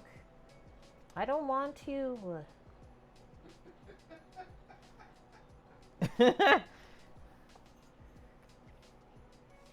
Nice, Annie. Cleaned out your glass storage jars for your coffee beans today. Have you seen, because this is another thing that we tried out but haven't really tried yet, a Black Friday deal? A mason jar vacuum sealer. We haven't tested it out yet, but I've seen a lot of other creators that have like homesteads and stuff use them for their freeze-dried items, spices, really any dry goods that you keep in a mason jar. Seems awesome. Honestly, I'm excited to try it out. That would work so good for coffee. Yeah, the old Food Savers had something like that, but this is just, actually, it's right in front of me here. Yep. Oh, shit. It's plugged in still. Yep. With my clean hand, this is what it is. Electric mason jar sealer, and then each side, one is like regular mouth, and then the other side is for the wide mouth jar. Like I said, haven't used it yet, but I'll let you guys know how it works. Okay, we got the onions. And then let's check this rice. Need to come up with a new bit goal. Holy shit, it is over. Yay! Whoa! Oh, because Kimmer's crazy bits that she did today for her box.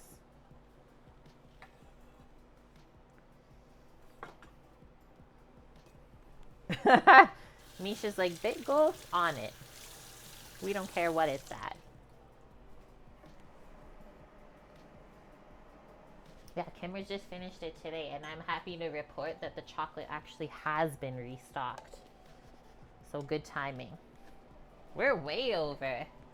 Actually, I don't want to forget about the green onions, guys. If I zoom out, you'll be able to see my little like setup here that I did. Cucumber, cabbage, carrot, peppers, green onion, sauce, bowls, and bean sprout in front.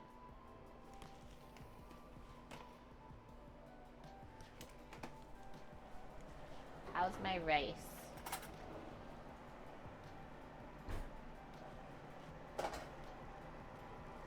Okay, at least it's back up to a simmer. We're getting there. We are getting there, people. Can't believe how long this is taking. This is honestly why I usually just stick with jasmine rice. Every time I try to cook medium or short grain, it's a bit of an adventure.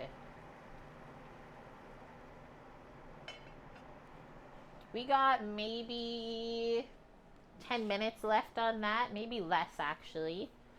And we do have to still cook all the beef, which will probably be in 2 different batches, because we want it nice and browned. And then also do the egg. So I think we're actually good to get this pan back on with some fat and start cooking it up. Nice, Annie. You're gonna try one of the Danish cookie recipes that me shared. So let's see which one she tells you to use. We'll go like all of that. The chuck is pretty fatty. You guys can see the fat bits in there. You don't gotta go too crazy on the fat there. You're making them with gluten so you won't eat them. Is this for your students or your like program again? The chairs, is that what they're called? Medium high heat on this. And then I'll probably switch to tongs. Yum. Whoa, there's apple flying. And then we'll also need for the egg, I'll have to do like maybe a rinse out for the egg. We'll see how this cooks up if it gets sticky. What brand is the mason jar sealer? Let me see. I'm leaning. This is what it is.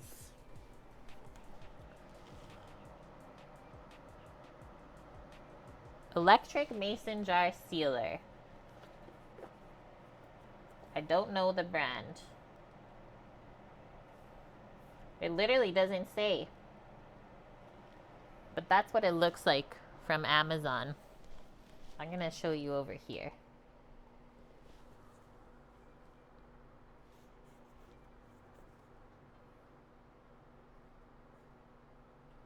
There is no brand. Maybe Samo can post the link for you guys if you want to check it out. What up, Blondie? Good to see you.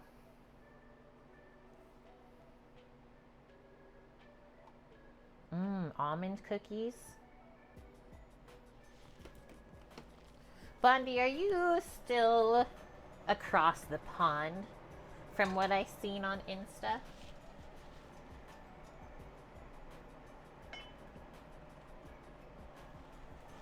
Wait for this to smoke and then we'll start adding it.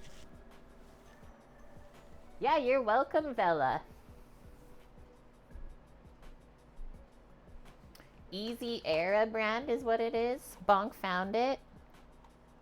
Boom. Looks close enough, yep. So you can do like dry stuff in there. You can do wet stuff. 20 bucks only. That ain't bad.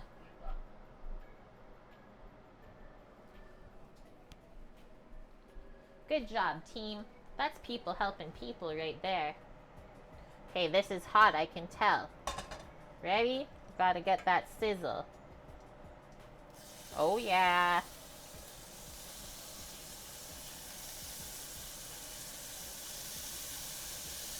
Just one nice layer on the bottom of the pan. We were saying earlier, you can make this dish with like literally any protein that you can think of, whether it's meat or plant-based.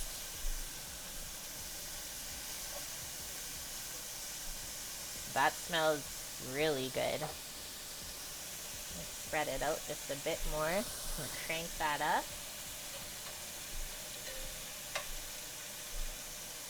And now we're not gonna move it for a bit. Crank it.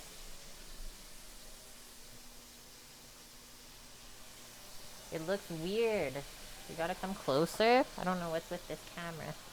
Maybe just all this steam. There we go. There we go. We were too far away.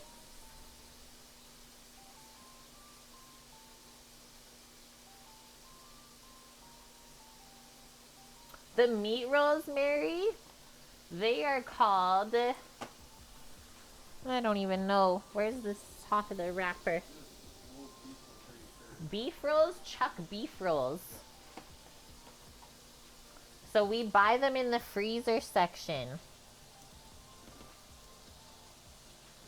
But I'm not sure if you have like an Asian market by you. I've checked places like Walmart and stuff and they don't have it. But that's what I chose. It's about $17 Canadian for a pound. And then this is how it comes. So it's rolled and then we just, oh, look at the browning, guys. And then we just marinated it and tossed it all together. I was hoping that they would be at Walmart because it's closer to us, but it was not.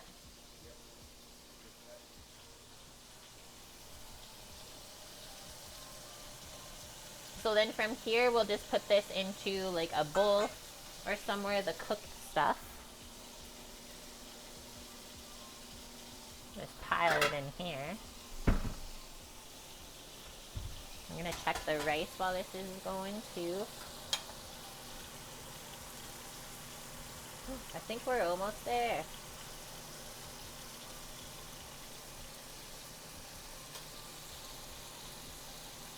I'm gonna turn the rice off, guys, and just put the lid on.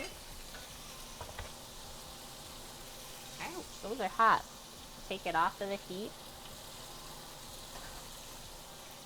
Ouch.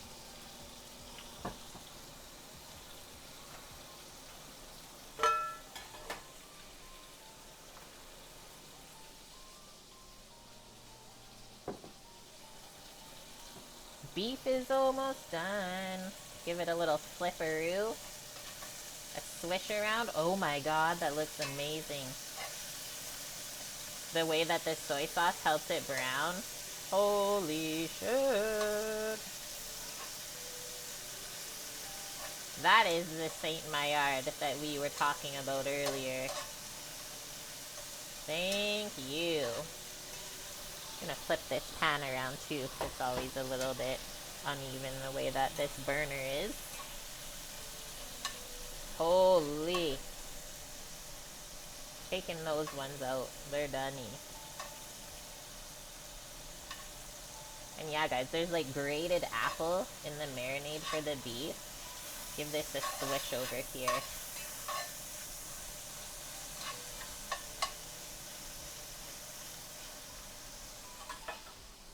Wow, that transformed, hey?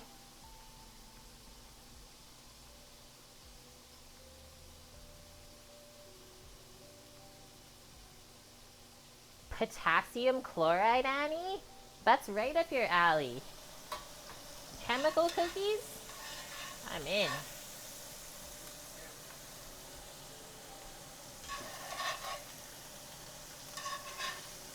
Get ready for the next round. I don't think we'll have problems frying the egg in here after. My god, that's gonna taste good. Greek, I'm happy you're still here. I was worried that I was taking too long.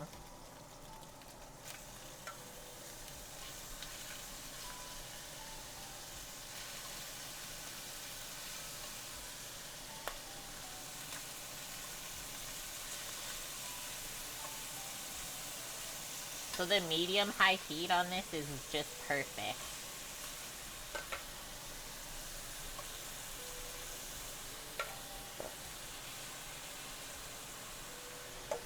Get some of the apple stuff left in there. Whoa. I'm gonna rinse those.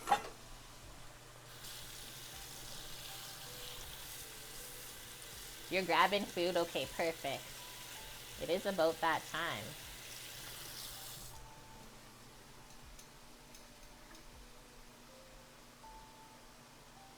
You bought a jar seal thing off Insta? Not sure what it's called, Mary? Really? Like what I was showing, kind of?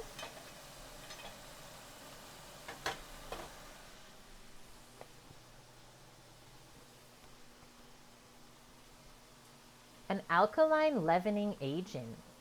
That almost sounds like baking powder. What? Because people always say like aluminum-free baking powder. I'm intrigued. Loosen it up. Not sticking.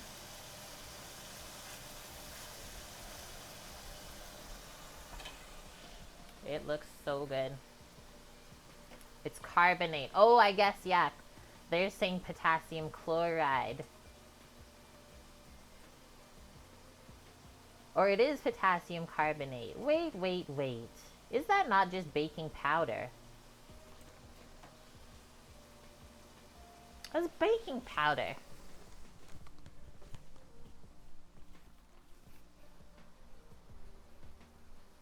But it's not going to tell us that, is it?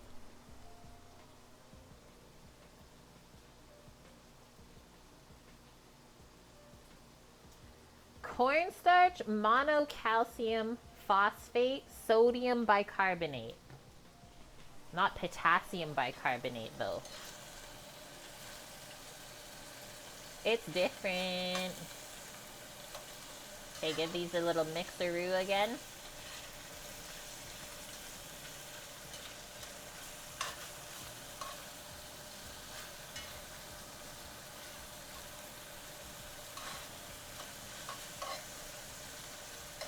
They got some crazy stuff in Canada.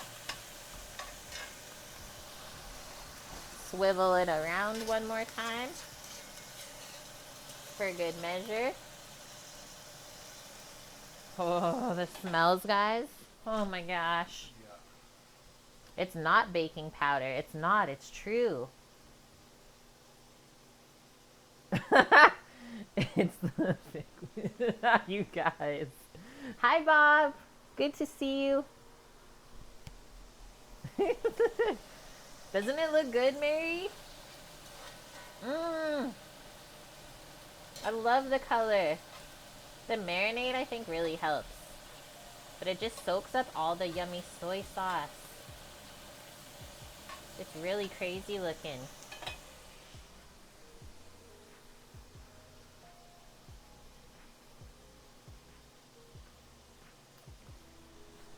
Annie's got funny things. Okay, how do I want to clean this out? I guess we can just scoop it out with the tongs again. And then we gotta put the egg in. And then finally, we are there. We did actually so good today. The cake is done. I'm too lazy to make whipped cream for it. Not that it really needs it, but it is good with it. And the amount of things that we made for lunch, wild.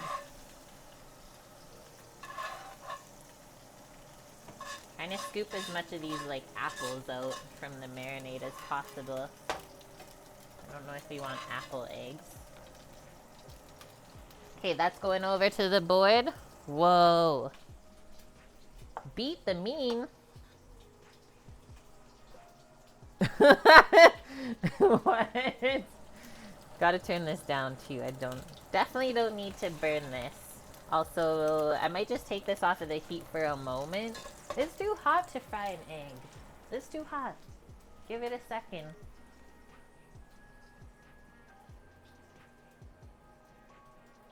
Greek says it looks like I want to eat it, Kate. That's what. We don't want to burn the egg. But we will get pretty crispy if we put it in right now. Okay. We have simmered on down. There's a healthy amount of fat in the pan.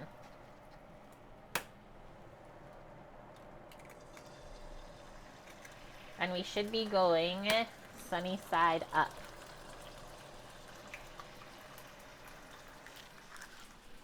For this.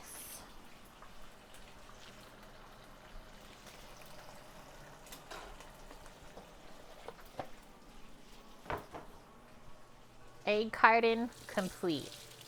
Let's get some seasonings on here. And then we'll see how these cook. Sometimes for sunny side up, I do like a little bit of the lid on top just to get it cooked all the white through.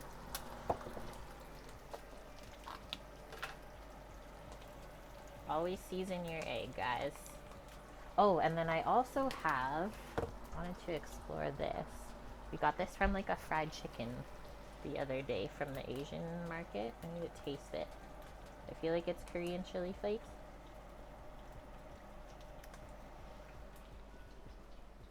That'll be good on the egg.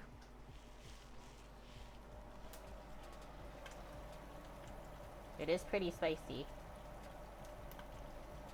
But it'll all get mixed up. So we'll do that, and we can also leave it over by the garnish station if we want. Even though I think that the gochujang sauce is gonna be good enough with everything else. There's a chili flake in my throat. Let's try and separate these.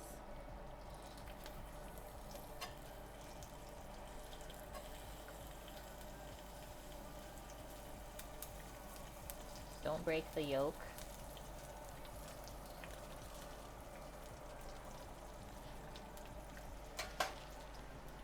Needs like a second with the lid on.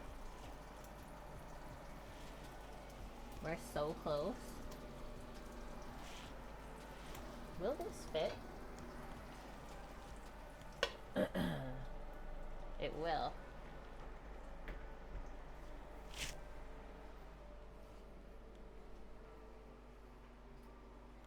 You guys are still trying to decipher what the heck is needed?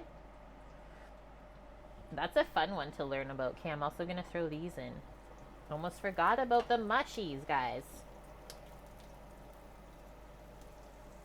Let them soak up some of that tasty fat now. I think that was a good idea.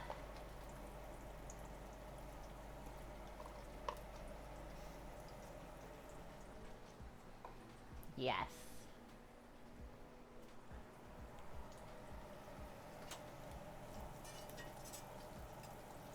Whoa, I almost broke the yolk. I think those are good. Like a little bit uncooked on top, but we have a bunch of plating to do. So let's take that off the burner.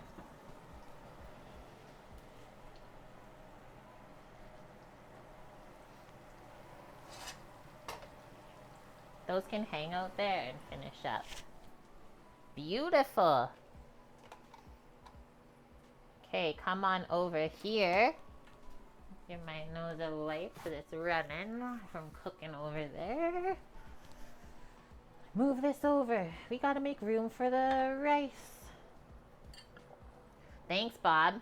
They do look yummy, hey?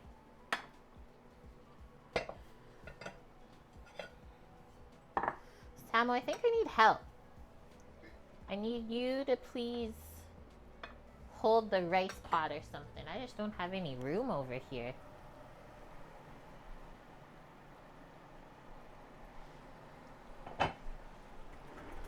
We're all out of room.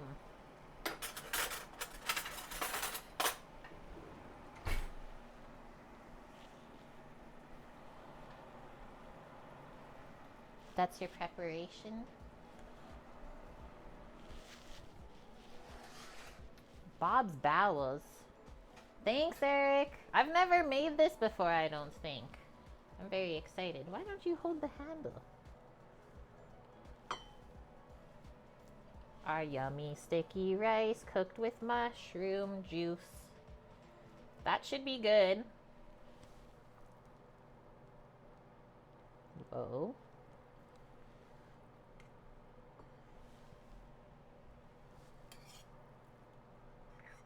That's good for you. Kind of smoosh it in the middle, I think. I'm not going crazy on the rice, guys. Okay, next one. Start piling it all up. Cabbage. Put all of your separate accompaniments.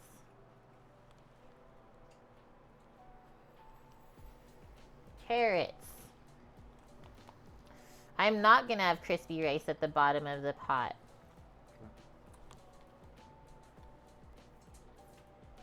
She didn't tell us to cook it like that. I don't know.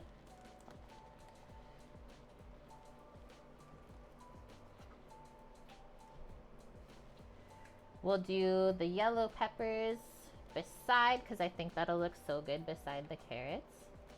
That's the authentic Korean way. Thank goodness I'm Canadian.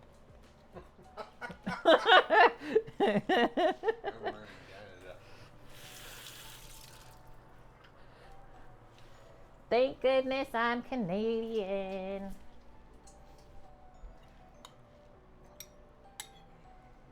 marinated cucumbers. Put that marinade over the rice, please, for me. Sam says some of the marinade over the rice for him.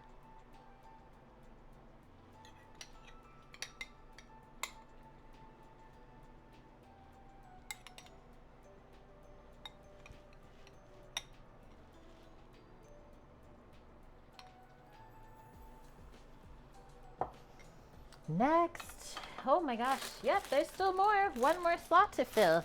Huh, you think you're done. Bean sprouts.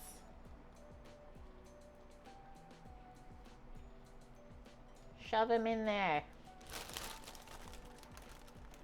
Thanks, Gearbox Man.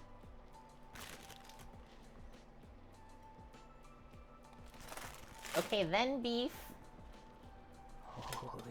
Would you like to try a piece? Tried. You tried a piece? When?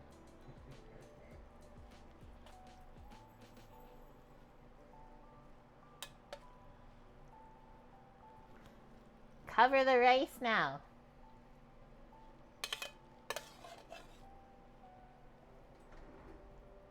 Whoa. Stringy, fatty goodness. But wait, are you gonna do the honors of the egg scoop? I can do it. So I'm gonna do the honors of the egg scoop. You want sauce first? Yeah, I'm doing that quickly over here. So we got the green onion I'll put on the egg. I'll do sauce first.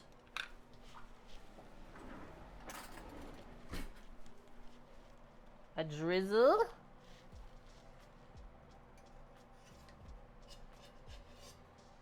It's a 2 spoonfuls at least. Probably more. That's for you. Another 2, please. He says another 2 spoonfuls on his. I'm gonna keep it a little bit dialed back because of the photo. We'll just let that go for Another now. one, please. He really wants it. Thank I'll put more after. I'm trying to control it for the photo currently. It's massive looking, but man, it really turned out. Holy shit. Oh yeah, our fried mushies around now. Sweet.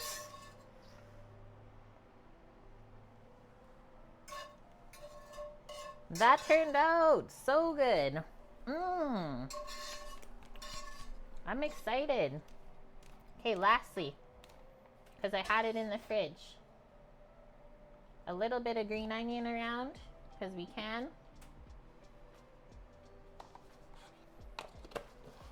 That's it. Take the photo. Samo, sprinkle the sesame seed. It's in the bag right there. And that is it.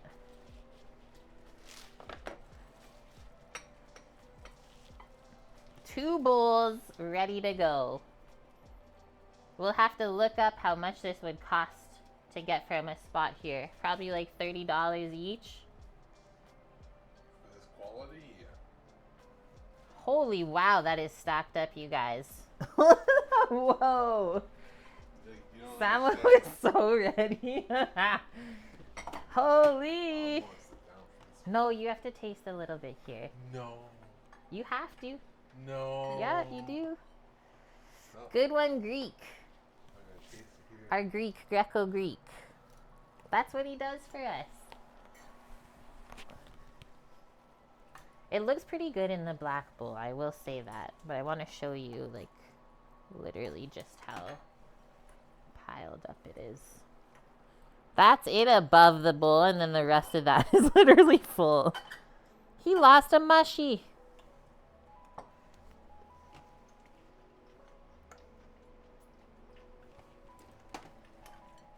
Break the yolk.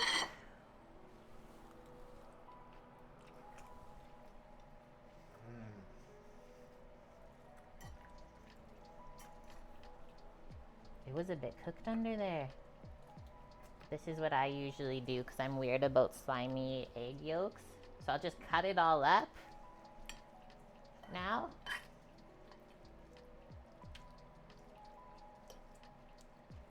And mix it in.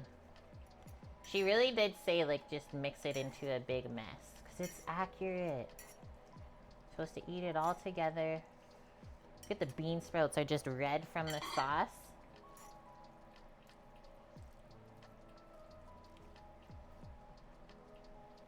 Rice, sauce, beef. What else? Get a carrot on there maybe.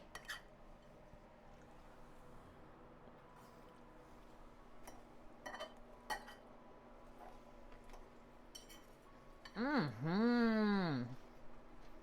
What?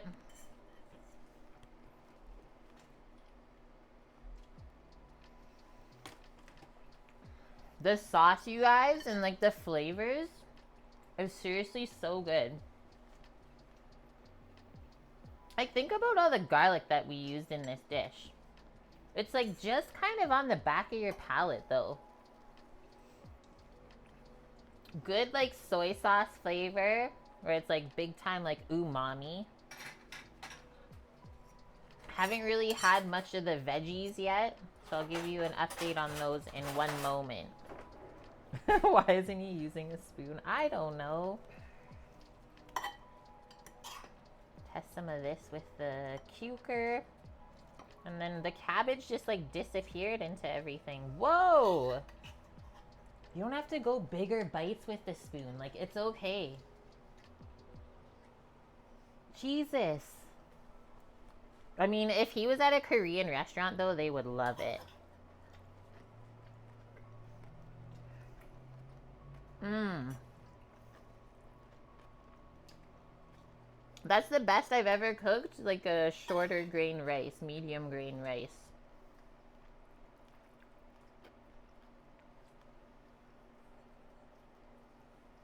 It's really, really good, guys. That's a make again recipe. And like, I basically followed everything to a T. For the marinade, for the sauce. Mm-hmm. Healthy and very delicious.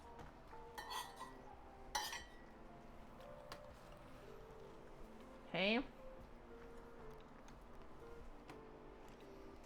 It's actually considered polite in Korean culture. Okay, I need to get this like sweat, the grease off of my face before we end. That's how you know I did cooking. And it's not super spicy, guys. You would think with like all of the gochujang that I put into the sauce. Add more sauce. Add more sauce, it gets really spicy. I don't even think it needs more sauce.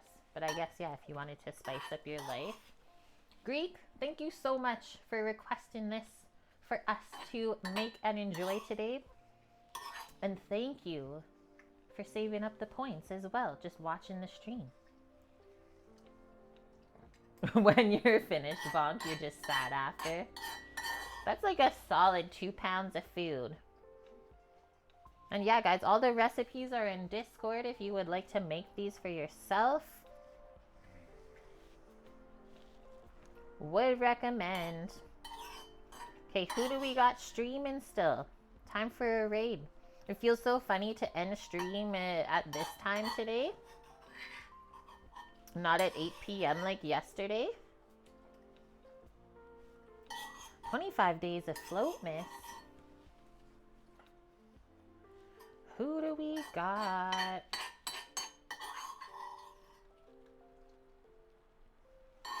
We got a floating cozy on. She's doing some more crochet. Who else? There's a lot of people in food and drink. Sam's face in the thumbnail. Just filling his face with the bibimbap. We can't go see Steve because that's usually a Sunday thing. We know that. Does anyone have any suggestions? Otherwise, we're going to go see Floating Cozy. That's all I got. Oh my gosh. You want to go see Whiskey Monster? Okay. We'll go see her then.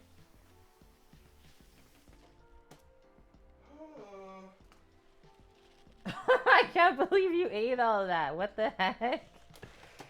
He's good for the rest of the day. Whiskey Monster. He is all that is bare. She is making. Where did I see it? Starlight Charity Saturday. Aloha Tots for Tots and Hawaiian cocktails. What? Aloha tots for. Don't forget dessert. We tried it earlier, but I'll have one more bite. Oh, Rick. I'll see you in the morning. Just like such a perfect vanilla cake. Okay. We set it up. We'll be back tomorrow at 11 a.m. Pacific. I hate talking with my mouth full. This is what you get. Tomorrow we are making some like kind of holiday themed foods. A pizza in the shape of a candy cane. I found that recipe online this week and it looked fun. I did cut my hair. That's why it's crazy today. I'm getting used to it again, Mary, so it's very curly. But yeah, we're cooking pizza in the shape of a candy cane. I'm gonna use a like pre-made dough ball from our Italian market. I'll go grab it in the morning. Sam's dying, I don't know why. And to go with that, we'll make like a holiday themed salad with the dried cranberries, some apple. I got a cranberry pepper boursin cheese. And then a homemade dressing as well to go with. So hope to see you guys then. Should be, yeah, definitely a quick and easy Sunday since last week's I don't think was. Thanks for everything today, guys. All your contributions, hanging out with us. I hope you had as much fun as we did. Have a wonderful rest of your day, night, wherever you are in the world. Love y'all and see you next time.